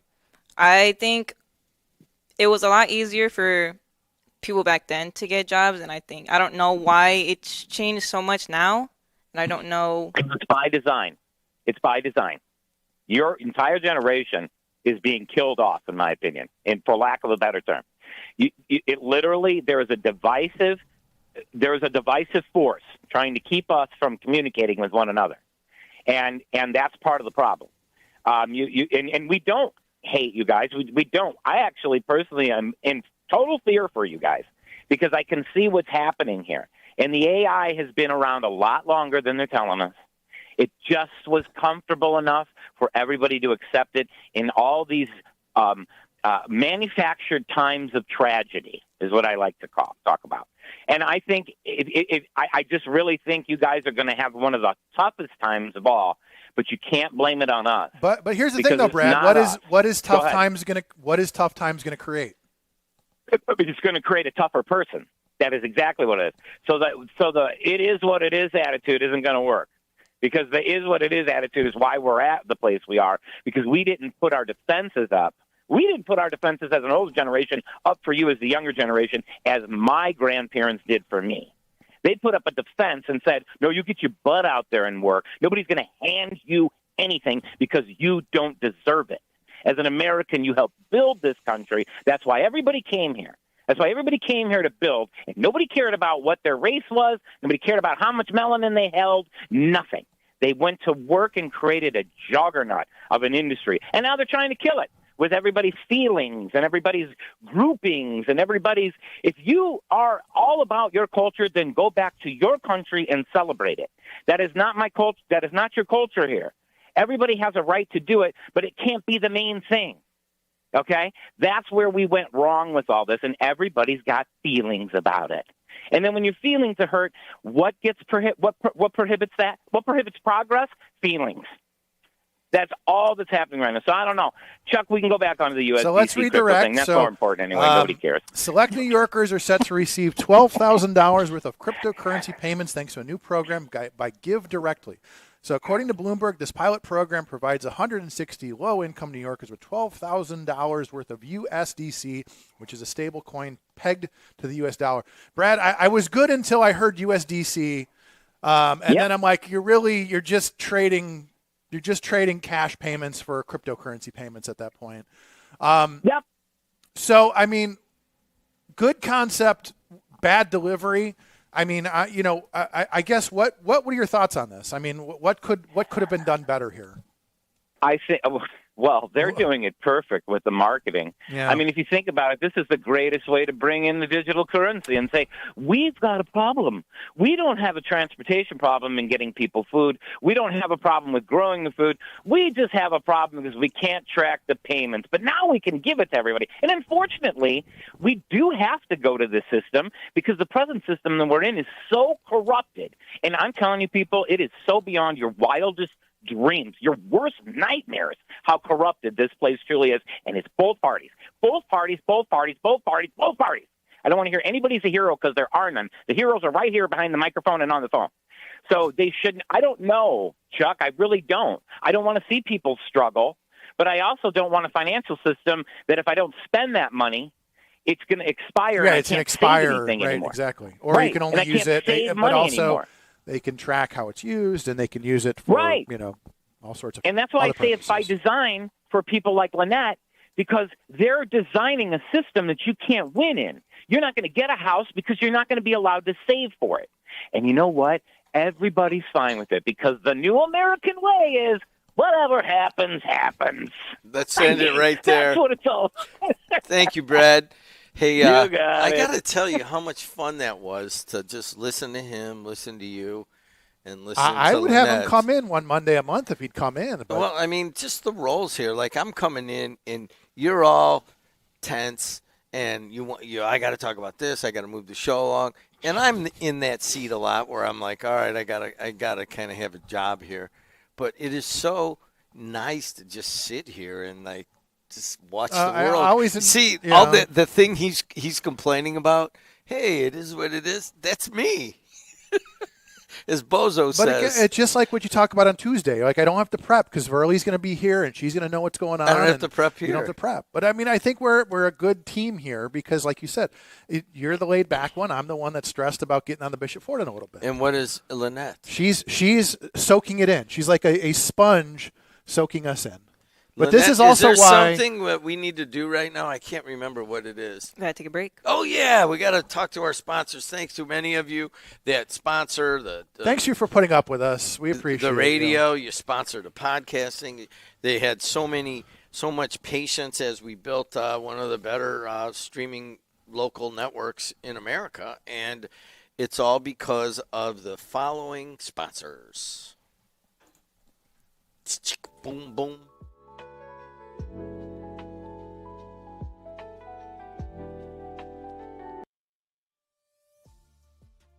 If you're thinking of finishing your basement, installing outdoor security cameras, or your business has plans to break ground on a new project in 2024, Powering Indiana, Lake County is your source for the region's best electricians. With IBEW, Local 697 electricians, you're choosing the highest level of safety and reliability. Visit poweringindiana.org today and ensure your project is in the hands of skilled professionals.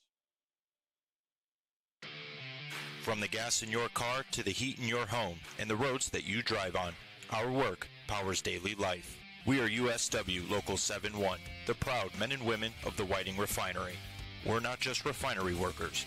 We're your friends and neighbors, raising our families here, shopping in the same stores, and cheering in the same stands. USW Local 71, powering the region because we are the region.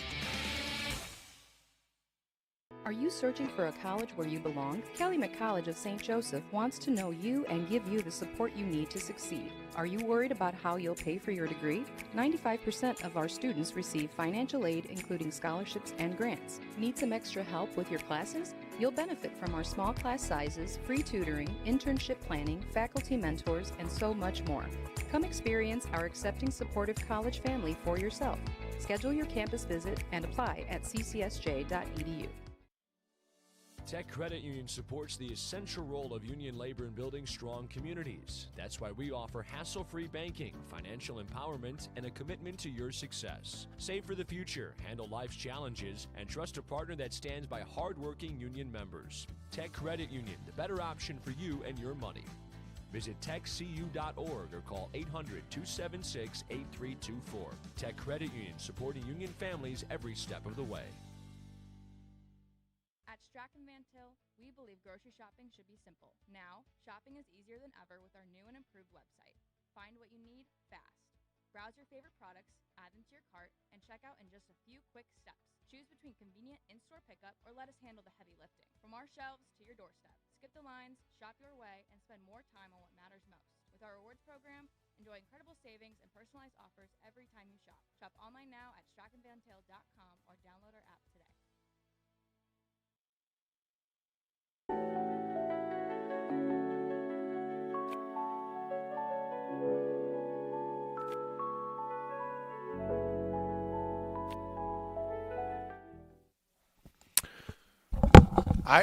Okay.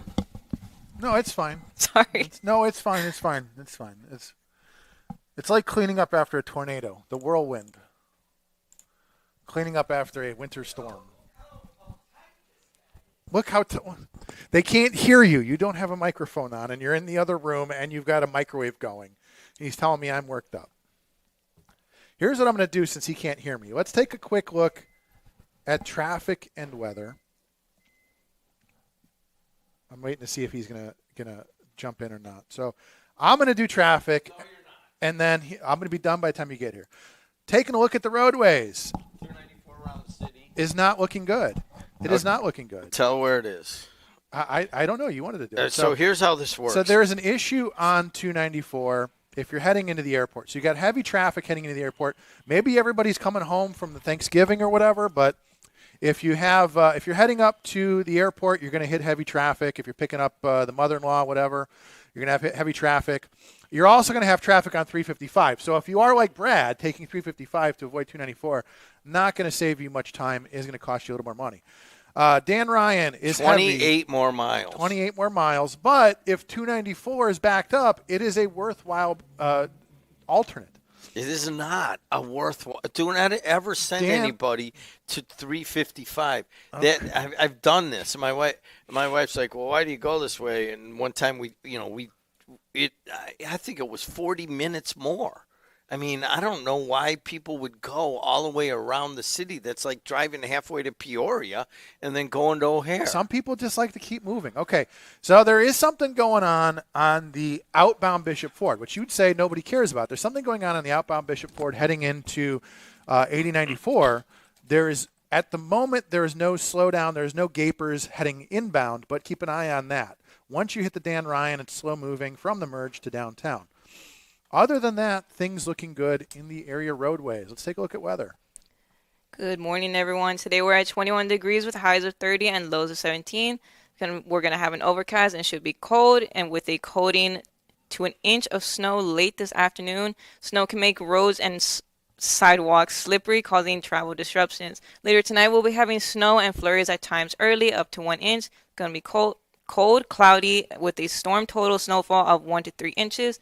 And then tomorrow on Tuesday, we'll be having highs of 24 and lows of 20. It's going to be very cold with times of clouds and sun, and should be the coldest day since last winter. And then Wednesday, we'll be having highs of 33 and lows of 6, and should be mostly cloudy. Thank you. All right, we're going to do 3 segments this morning, okay? And we're going to have 5 seconds of silence so that we can see where to cut it. Ready? 5, 4, 3, 2, 1. And we're going to start this segment with one of my favorite things to do on WJOB. Hele morash mifa hapa aski ha. I got a little grandkid, Chuck. Mm-hmm. I bet he loves that. No, he comes up to me, and my daughter hates it. My wife hates it. My son-in-law, he kind of laughs at it. He thinks it's funny. But I taught him how to do that. He'll come up to me and he'll go, can't talk. And then I'll go, hello. And we will have a conversation in a non-language. It's very difficult to do, but kids understand it and they get it. And sometimes there's 8th graders that are driving to school. And one guy calls me regularly. He goes, I take these 3 8th graders, and all they're doing is I have WJOB. All they want to listen to is for when you go. So you could be teaching him. You could be teaching him a little Spanish. You could be teaching him a little Polish. Instead, you teach him that. The joy of language. The joy of language. All right. All right. Where did Lynette go? She's still there. So she hasn't left You yet. got to realize that people do listen to us for the content, right? I don't know why, but they do. You're Yeah, right. but they do listen to us I for don't the know why. content, but they also listen to us for the rhythm. Right. You are partially correct, and they want to know exactly what time. I can't ask these 4 kids, young students that are or the young people, to remake WJOB into what you want, which is a second-by-second schedule. They're not wired that way. But I can help them wire about rhythm. Okay. And we can find rhythm, and we can talk in a rhythm, and we can do the same things over and over for 102 years. Could we agree on that? I think we can. Why are you so uptight?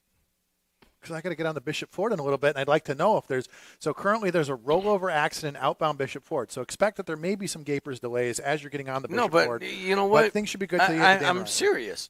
I've known you for a long time, and we've had deep, deep conversations. We're both married to lawyers. Right. And puts us at a disadvantage in every argument we ever have in our house. And – I know your family, and so I think I can make a reasonable judgment where I say you look kind of stressed these days. So here's the thing. Let's have a philosophical discussion about this. For every guy like you that said, whatever, laid back, let's Berkeley, whatever, there has to be another guy. There has to be a yin and yang in society. For every guy that's laid back, there has to be another engineer on the other side. What is it, a zero-sum game? Yes, absolutely.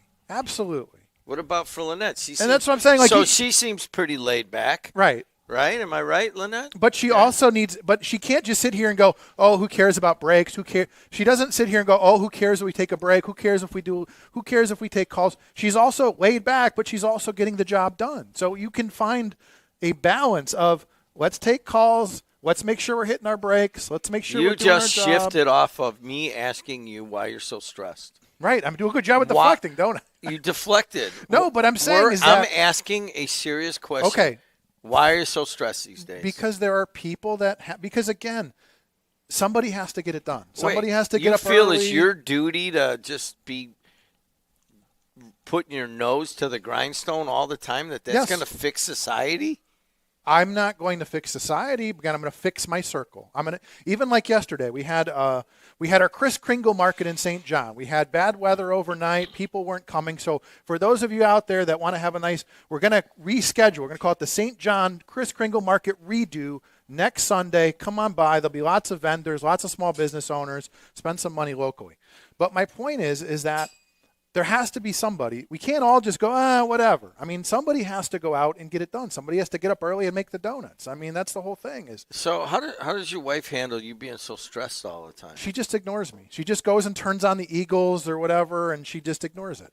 She lets me have my – She has a really good attitude about even law school. I'm like, hey, man, how's it going? Are you freaking out? And she, a little bit, but yeah. But okay, whatever again, happens, why happens. why was she able to do that? I'm not going to sit here and be a hero, but I'm also going to say she had the opportunity to do that because what had to happen? I had to step up and take care of both kids and take care of everything while she had an apartment in Lansing, Michigan. And all. So again, like she got to do that, but I also had to step up in the process, right? I mean, do you feel if you let your guard down and take a slight breath about life?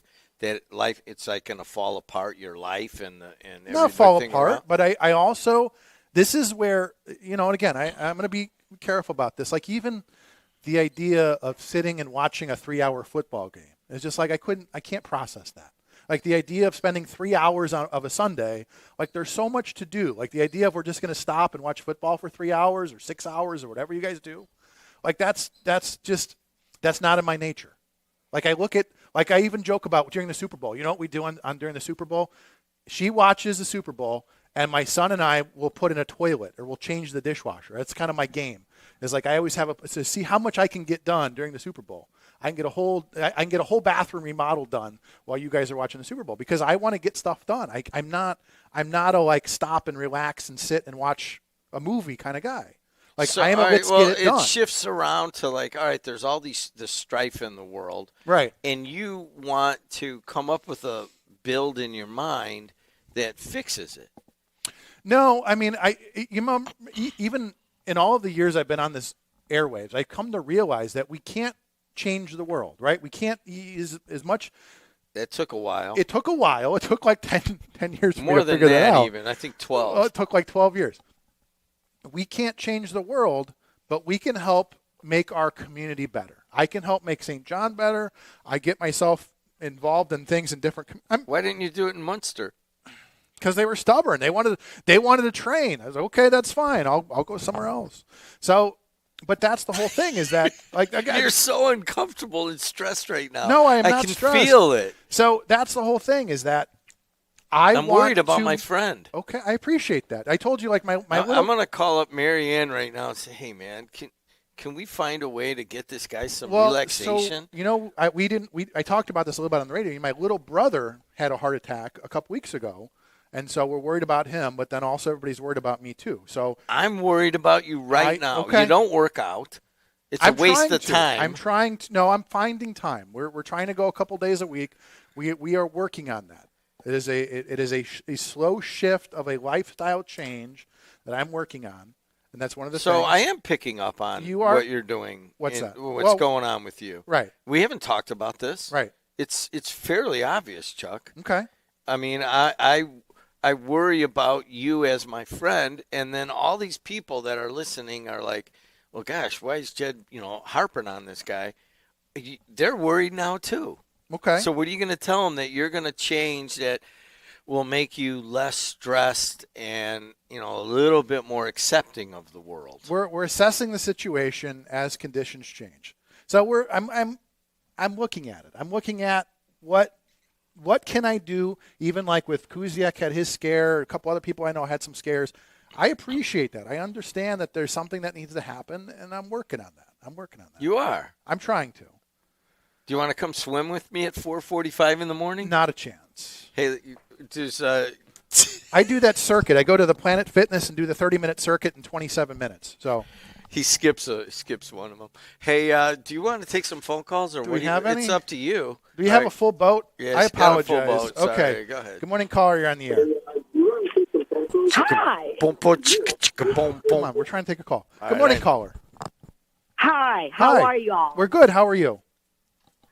I'm doing just fine. What happened? Did somebody pee in everybody's Cheerios today? Just you weren't tuned in. Chucks. You weren't tuned in at 6 o'clock. We were trying to figure out if we're on the radio or are we not. I was listening to the vet. No, I was listening. Hey, what can we do to help Chuck slow down a little bit? What do you think? Leave him alone. Thank you. I love it. That's all you got to do. You're the one stressing, and you're stressing me. Everything was fine until he got here. We were having fun. I'm It's Bob. We whose have show fun. is it today? And to be fair, I did ask him to come in because I don't know a whole lot about Andrea and Maryville. I said, why don't you come in, make sure we give them their congratulations for all of their hard work and all that stuff. Well, hell, he's done said everything but that. So, wait a second. He's the one all stressed out, and you're telling me I'm stressing you out. How the heck did that happen? Because you're just picking and picking and picking. Slow down. He knows what's right and what's wrong for Wait, him. you've evidently heard that before. Slow down. You've heard that from somebody, right? Yeah, me. Yeah, well, you can't slow down either, I'm guessing. No. Nope. So, Nope. And I just want to tell you before I get off the subject here. I think what you're doing with those college kids is wonderful because it doesn't matter what type of degree you have. Your best education is on the job training. Right. And just them having that, it's possible with or without a degree. Another person could get that because they have on-the-job training. They know the terminology, So these kids don't do what you're complaining they don't do today because, like you say, no one's taught them. No one's set, But you have to realize kids are different today. My dad showed me how to change my oil and change a tire and do everything that is easy in a car if I were to get stranded. And his reason, and then I've done the same for my daughter. My dad's way of thinking about it was this way you'll never need a man to help you with your car. So I do it myself. No, that's a great philosophy. I'd love to instill that in my daughter as well. It's a great approach to it. You know, my And wife, that's the way- can I tell you how my wife handles like that? Like if she comes out and there's less than a quarter tank in the gas tank, what kind of man doesn't make sure that there's a full tank of gas for her? Exactly. She's like, she's got the old school. Like, what kind of man doesn't make sure that there wasn't a snow brush in her car? And I always make sure there is, but I took it out because we have the grandkids and they were playing with it. So I took it out, and she got to work, and she's like, I can't believe you sent me to work without a full tank and a snow scraper. Whereas you would be like, it's my job to fill my car up and put a snow scraper in there, right? See, And there's if two I'm- different and if ways I'm to look driving- at that. Yes. And if I'm driving his car and I see it's low on gas, I'll put gas in his car. It's 50-50.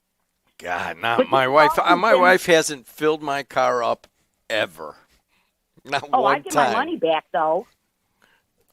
Send I'm him not a gonna do it for Venmo. free. Like, you'll pay me back for the $50 So what do you I do put for in the tank. what do you do for relaxation? Whatever I feel like doing. No, but really, what activity? Is there something you like to do to relax? I'll read, but then I fall asleep. What do you read? Don't say Oh, like I just soft read- porn. Sorry. She wasn't going to. All right, good. No, I wasn't. I watched that. Good. You could have all the soft you want. I'll take the Oh, other stuff. That coffee almost came out the wrong way a second ago. Wait, I have one more thing to say, and I'm not going to mention any names.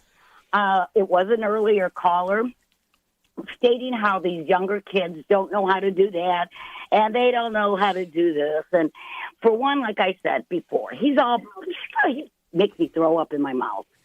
But I'll bet him $100 that these young kids know how to keep their hands to themselves.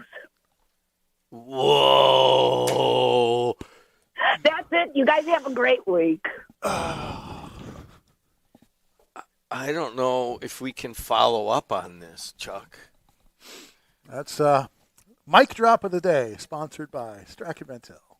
Okay, let's take some more callers. Is how we can finish that up. Go ahead. Good morning, caller. You're on the air. In Mad Max defense, people can allege anything they want. Valid point. Chuck, if you want a microcosm of Jed Dietlow, think about when he asked you, do you really look at things like that? When you said, hey, you've got kids, you've got grandkids. Well, yeah, like I said, I mean, I had this revelation years ago. It's kind of like at a certain point, I was like, look, not everything's about you. You know what I mean? Like sometimes I do things, sometimes you're going to do something and it's going to benefit somebody more than you, or in the case of having kids and in his case, grandkids. At a certain point, you go, you know, that's why I always talk about like Nancy Pelosi. It's like, look, you got enough money. Why don't you start doing things for other people? You got enough money. You got the freezer full of ice cream. You don't need to insider trade every day and make another $100 million. Do something for somebody else. But again, that's just my philosophy. It's like at a certain point, like, look, let's do it for somebody else. It's fun. It's fun to do things for other people. I've just found that in life. Go ahead. And it's as far as this younger generation advancing. What kind of example does Jed set when he comes in and eats on the air, looks like a slob, has no idea in the schedule? That's why he's in trouble with Kuziak and Andrean, because he's got no code. How did that make you feel good to say? Literally, how did that make you feel? Tell me I'm lying. Whatever, man. You might even be right, but I'm just asking you if that made you feel good to say. That Mad Mac was right? You're No, I lazy? mean, I'm asking Yeah, about it your makes me feel good feelings. because you are. Okay, well, I mean, what I don't... Why do you think you're in trouble with your listeners from Andrean, Jed? Hey, I think that you're dredging some stuff up that may have already that the rubber ducky went around already. But there's always going to be issues and so forth, but I'm asking about you. If that makes you feel good to say those kind of things. Tell me I'm wrong. All right, you're right. Why did you You're have to not ever wrong. get in a discussion You're with not Andrean wrong. fans? You're right. All the things that you say, there is definitely some truth to it, if not fully true. So when are you going to So correct I'm those? asking you how it makes you feel to say really kind of derogatory comments. The same way it makes me feel when you say on Tuesdays, I don't know what it feels like to be a black man, and play the race card, Jed. I'm not sure what that is saying. I'm asking about the way you feel when you make a comment like that.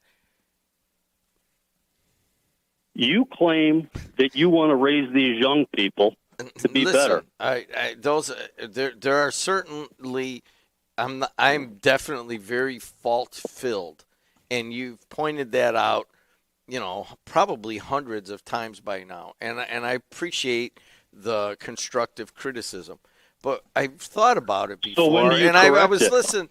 Typically, when you call me, I don't have a chance to reflect on it, but I've heard you call a couple other people, and I'm like, I wonder how that makes you feel when you say something that is kind of is it cathartic? Do you feel as if you unloaded some toxic energy out of you and put it out there, or is it just something that you just want to set the record straight? I mean, I don't get how you feel, and you So haven't you answered admit it. you're- You haven't You're going answered to give me it. time to answer? So you admit you're doing things wrong, but you Yeah. continue to do things wrongly. Yeah, all the time I do things that are wrong, and I make a lot of mistakes, and I try new things and do things that are wrong. I am hopefully a man that believes in my religion, and that I'm a sinner, and that I make faults all the time. Yes, okay. So we've already established that. I want to know when you say that comment and several, probably 6 or 7 direct complaints and problems with me, why do you do that? So why, if you're trying to better these young people, do you keep doing things wrong when you know you're doing them wrong? Okay. Well, I'll tell you how it makes me feel. It makes Is Man Mac right? You're just lazy? I already established that. We're going in circles, and I always appreciate your comments and your observations, but I want to understand them, and I don't, because it is one way with you and with a number of people. I want to understand how people feel when they unload those kind of comments, because I don't Jed, do that, and I don't know how it feels. Jenny, you're right. It's very similar to saying to Verley, I don't know what it's like to be a black man in America. I don't know what it's like to do what you're doing right now and why you would do it and how it makes you feel, and you can't answer that. Yeah, I can answer it. Because people are calling you on your baloney, and you have no reason. All right. You have no comeback to it. I appreciate it. Do I get Thank to you. finish, or are you going to interrupt me? I asked you a It's question. You're not hypocritical. answering me. It's hypocritical when you call your staff on things, and yet you do the same things, if not worse. Okay, I'm hypocritical too, and I'll take that criticism. How did that make you feel to say that comment?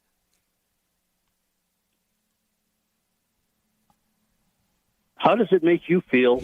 All right, we're done. Thank you. I appreciate your call. Thanks a lot. Before we take the next You call, see, I want to understand this. This is, I mean, I guess abrasive radio on a Monday. No, but hold on a second. What do you think?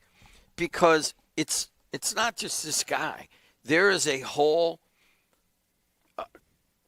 energy in America that somehow that happens. It happens online. It happens on the air here. It doesn't happen as much in interpersonal communication. It's more like standoffish stuff where you can do it on the internet and say the most awful things, and that guy can continue to be critical of me especially. And I just want to know, how do you think it makes him feel? Why would a whole class of people get into just making those kind of comments and thinking in those kind of terms? What's happening? What are we doing wrong? There are a lot of frustrated people in the world. There are a lot of people, and here's the thing. I think a lot of people out there are frustrated and they don't know what to be frustrated at. And There that's you go. where my point earlier about, okay, this is all Trump's fault and we just need to get rid of him, like that mentality. Or, this is all the Democrats' fault or whatever. This idea that there's something wrong with the system. I don't understand or know who to blame, so I'm going to place the blame on immigrants or Trump or somebody that doesn't look like that guy me. on me, right? whatever. And I'm okay. Okay. All right, so wait a second. You brought some clarity to that. So hold on a second. People are frustrated, and they don't know what to be frustrated about. They're Did you hear frustrated that? about their grocery Did you hear prices. That? They're frustrated What about do you taxes. think about They're frustrated what do you about a think lot of about that? things. In her case, in her generation, they're frustrated that they don't have money to buy a house and all these things that are happening. They're trying to save money. They're trying to buy things. And every time they put a little money aside, something happens. I mean, it's frustrating. It's a frustrating time. And it seems like for a lot of people, they're just like, I can't get forward. Why are you nodding? Because I agree. It's but not good I think, radio if you nod. I'm just saying. Yeah, so explain your nod. I think for generations, people have been frustrated, and I think it's just going to get worse. The generation before us has been frustrated. My generation is frustrated. The next generation is going to be frustrated, and I don't think much is going to change. So there's going to be, the question is, are we going to keep stretching, or is there going to be a breaking point? And what does that breaking point look like? And that's what keeps me awake at night is there going to be a breaking point? It keeps you awake at night? It does. I wake up and in the middle all of the night. I and want to think about do stuff like is this. chronicle it. Okay, great. I want Then do to. that. So here's the difference. But we also can't pretend that we're in a bubble. We're also going to be part of it. Here's the difference, Lynette. He's worried about it. He wants to get involved in it. He wants to do policy things that make a difference, okay? That's not our job.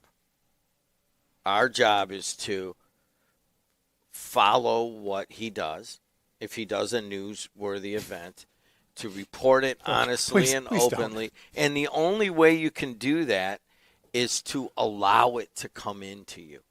If you are trying to interpret the world and in the way that I want to fix it and make judgments about it, then you can't really do what Colby said and I followed. Does that make sense? I understand. And I know even going back to like the days with Harlow and I and things like that, we always talked about what is I agree with you, and I understand that there is a hat. There is a journalist hat.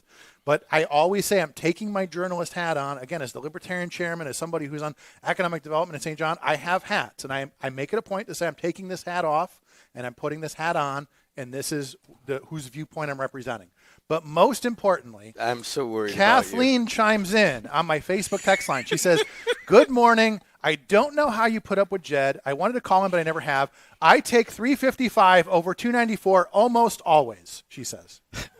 All right, Kathleen, I'm going to go out here, and Matt's going to tell me in like 10 seconds how many more miles that It doesn't is. matter. It doesn't matter if you're moving. That's like driving to Peoria and back and then going to O'Hare. But if you don't stop, some of us just like to move forward. Some of us just don't like to sit in traffic and listen to the dead. We like to put our cruise control on 80 and get where we're going. You go 80 on 294? Dude, I do like 90 on 355. Are you kidding? You can open it up, man. I'm going 90 and standing still on 355. You know, we were driving yesterday, and my wife's like, we're just coming back from the movies, and we're like, what do you want to eat? I don't know. Well, let's just drive around. And so we just drove around for a little while. Yeah. And finally she's like, hey, man, we got to stop somewhere. And I'm like, well, why? It's because you drive so slow. And I'm trying to, like, get down to your level and relax and so forth. She goes, I can't do it. You're going the speed limit everywhere we go. Nobody does that. We have the exact opposite argument, and when I'm in the car. Why? Your wife likes to... She's the one that likes to go slow. She likes to go the speed limit. It drives me absolutely insane. Why?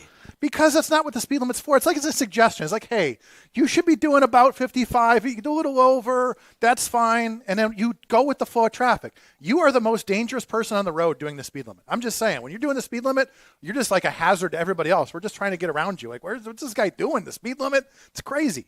Okay, but we got to Wait, go. I want everyone to know that I could get Chuck Pullen all upset here and riled up in like 2 minutes any time of the day. If ever I want to like mess with someone, like my daughter won't let me like tease the kids. And I'm like, teasing is good.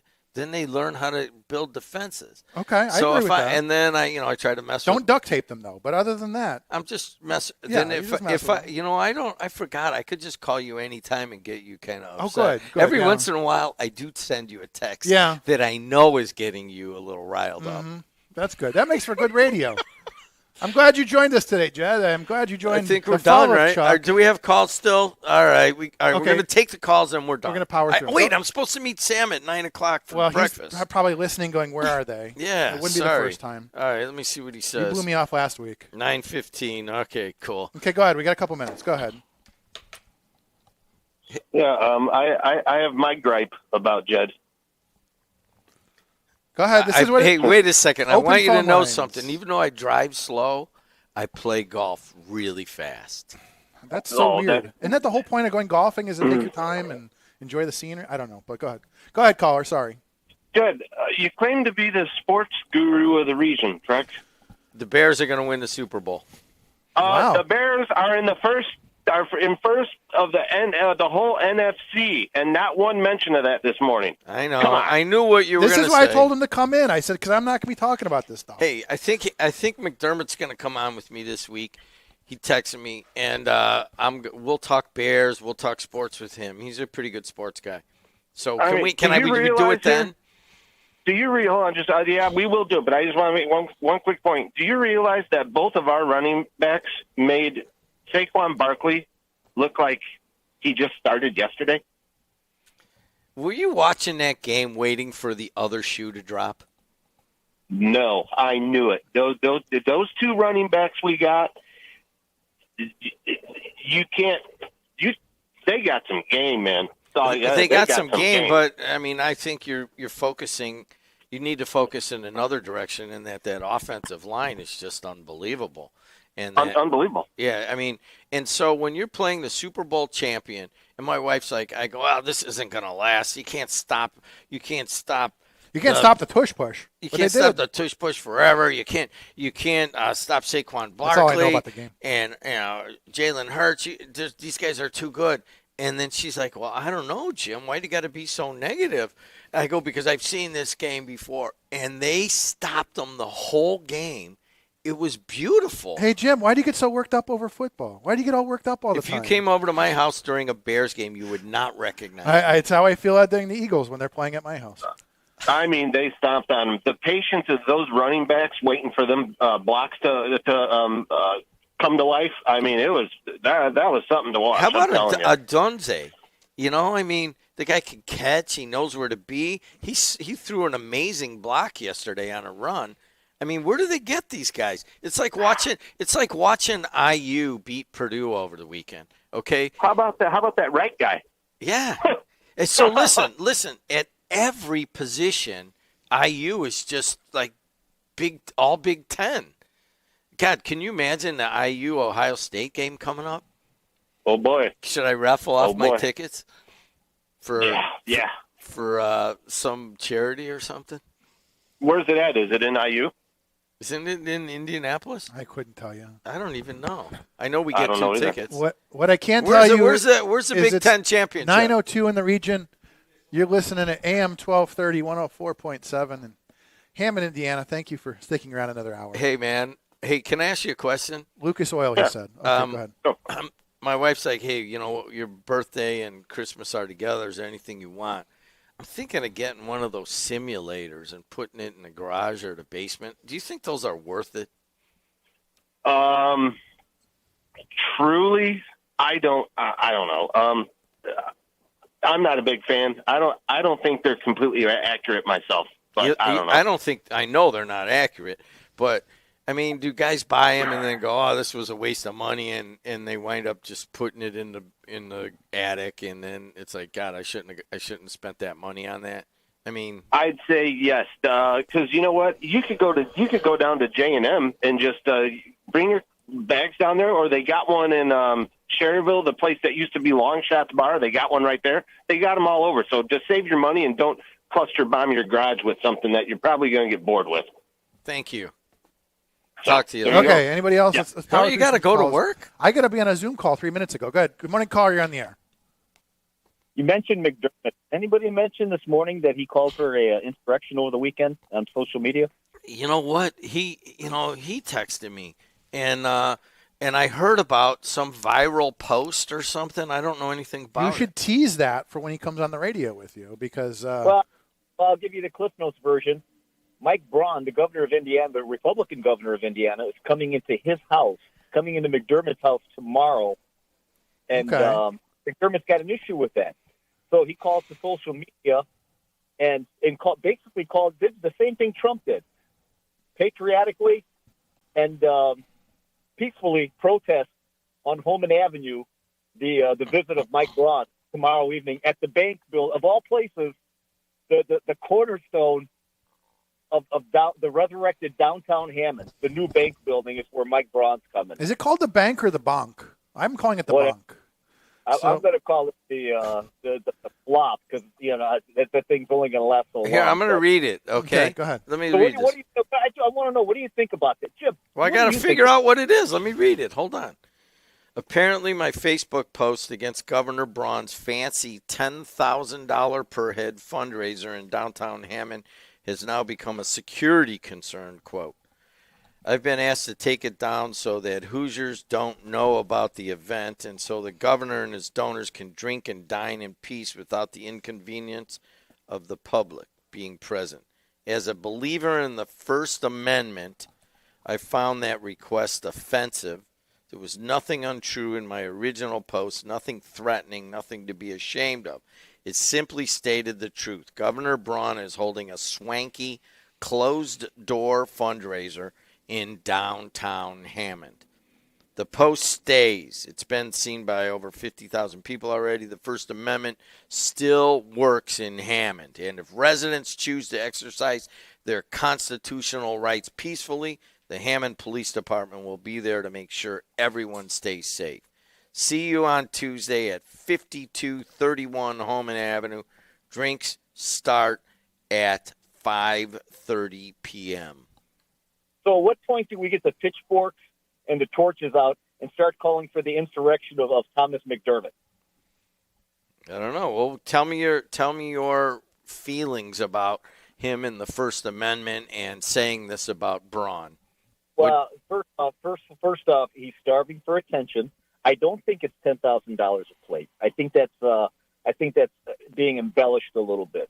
But I think Tommy's a little bit jealous that Braun is coming into McDermott's house, a high-end fundraiser, and McDermott couldn't even beat Mervan in the congressional race in Hammond. Mervan got more votes in Hammond than McDermott did. Well, I understand. We've gone through all those and played through them a long time. Do you think he has a point about being able to say this about Braun? Nothing he said was untrue. Do you think that he said he's been asked to take it down? Do you think that is correct? I think he's inciting some sort of something that I don't think he needs to do. Why doesn't he just take a step back, let this guy have his night? He's paying for the room. Why would you encourage a mob to come to downtown Hammond? I don't get it, especially a guy in this position. The mayor of Hammond inciting some sort of event, it doesn't make sense to me. Why protest that? All right, man. Hey, thanks for your opinion. I appreciate it. I'm going to just take a hard pass on all that and take our next call. Good morning, caller. You're on the air. There's still people. No more new ones. This is it. No more Okay, new calls. that's it. All right. He's been waiting. Just so you know, the Big Ten Championship is Sunday, Lucas Oil, 7 o'clock, IU versus Ohio State. Is that going to be on the air on WJOB, Jimmy? Well, we're on the IU network, so I'm hoping maybe, that it maybe would be. not. Well, I mean, ask Sam. Wait, he's waiting at what's the new commander? What's that Jam. place Is called? it called Jam now? No, what's it called now? I thought it was called the Jam. Golden Honey or Honey Golden Jam? Honey? Honey Jam? Yeah, so he's waiting there now. I'll ask him, and I'll text you. All right, hey, what I want to tell you before, what Dave was trying to tell you, Jimmy, is that we care for the station. We have expectations that you set. You say you're going to do all these things, and they never, ever come through. And it breaks our heart that you don't take it seriously enough as we take it. All right, Because all right, tell us- stop. I got when you. you I tell got us you. got all Stop. these Just 10-year-olds slow there, down. the You only made guy that. that You can made fix you it made is- the comment. Now it's back and forth, and I agree with you. And I've told you that, and I've explained. Hold on, it's And yet give you don't and care. take. I do care very much, but I also care very much about getting kids on streaming video, and we've built that. And I said for 5 years, here's what we're going to concentrate on. Now I'm saying to you, if you have suggestions, email them to me because now is the time. But I'm telling you and everybody else that the plan is going to be orchestrated by 4 early 20s people, and they are going to come up with what does a WJOB look like for the next 5 or 10 years. So I'll quote the great Billy Baker.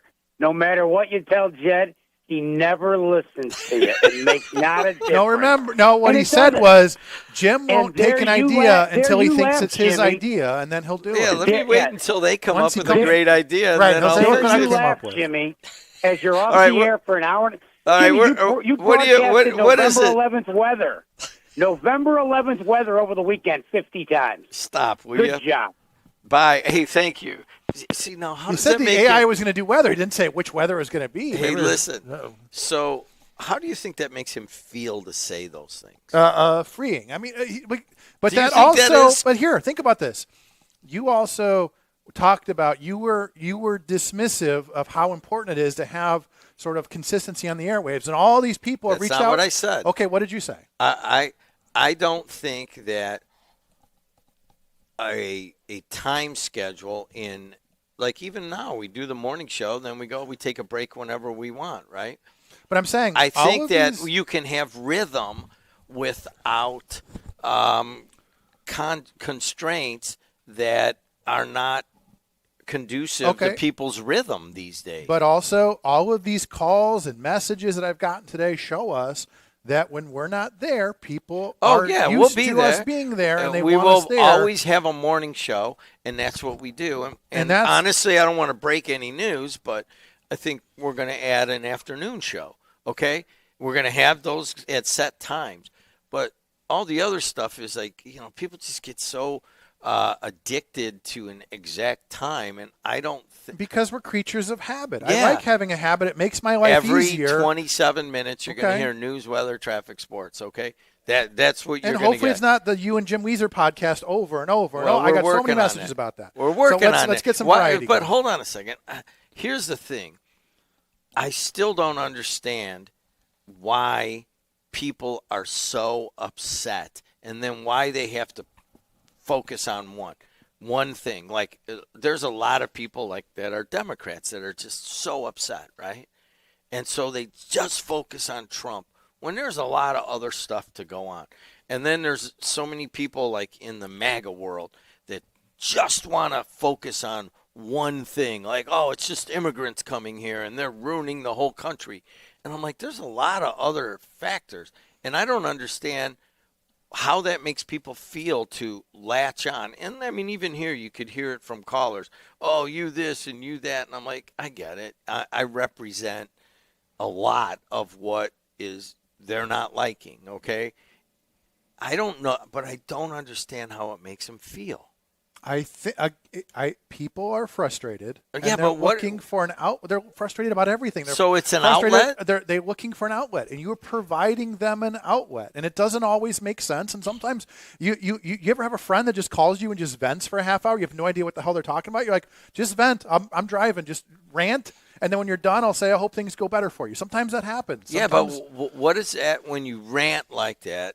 What does it mean when like a whole they want society somebody, is ranting but they all the time? But does it also feel like for a lot of, especially like for the young people, nobody's listening, right? I mean, that's all, like I just want somebody to listen, and people can call in even when they text me and say I don't feel like calling, but I want you to know that this is how I feel. People are just looking for a place to vent a little bit and to feel like there's somebody out there. And this is what I always try to connect with people and say, look, I get it. You're frustrated. I'm frustrated too. We may not agree politically on things, but we're all frustrated. I mean, and that's what people are looking for right now. They're looking for a it's more constructive to call these airwaves at 7:30 in the morning than it is to go on Facebook and threaten people and call everybody stupid, right? I mean, at the end of the day, I'd much rather people call into me and rant and disagree and I agree vent. with that. That's a much healthier But why outlet. is it so? I've been doing this off and on for over 40 years now, right? So I've seen the rhythm and theme of callers and messages and how people are thinking. Even went to school to like sociology. Right. How does this work? And what I don't understand is an entire society right now that is frustrated and riled up. Because it's they not feel- just segments of it. Right, It's but all of it. But I mean, imagine if you're a Trumper and Trump isn't doing what you want, or you're a Democrat. The Democrats are doing things you don't. I mean, a lot of people are looking. Or if you're one out of 7,420 people, that's a libertarian. Right, and I'm frustrated all the time, so I know how they feel because I'm always frustrated with government, regardless of who it is. That's where we get along great. Is I always understand why people are frustrated, and that's the point. Is that people are disappointed in the people they elected. They're disappointed that the person didn't win, and the other guy's doing things. I mean, at the end of the day, people are disappointed right now in politics because the average politician isn't representing the emotion of their constituents. They're not representing the overall, the majority of people they have. We want this country to go in a certain direction, and you've got people on the right and people on the left going in a different direction. And say, why are you guys focused on this and that? We should be focused on, food prices. We should be focused on, Ron called earlier some of veterans. Like, there's all these issues that we know are a problem, and yet what's Trump and what are the Democrats talking about? And that's what they're frustrated by. Is like, there's all these concerns in my community and no politicians talking about it. So that's why they call in on Mondays, because they know Chuck's going to talk about it. Thanks a lot, everybody. I'll see you tomorrow. Thank you. Thank you for that.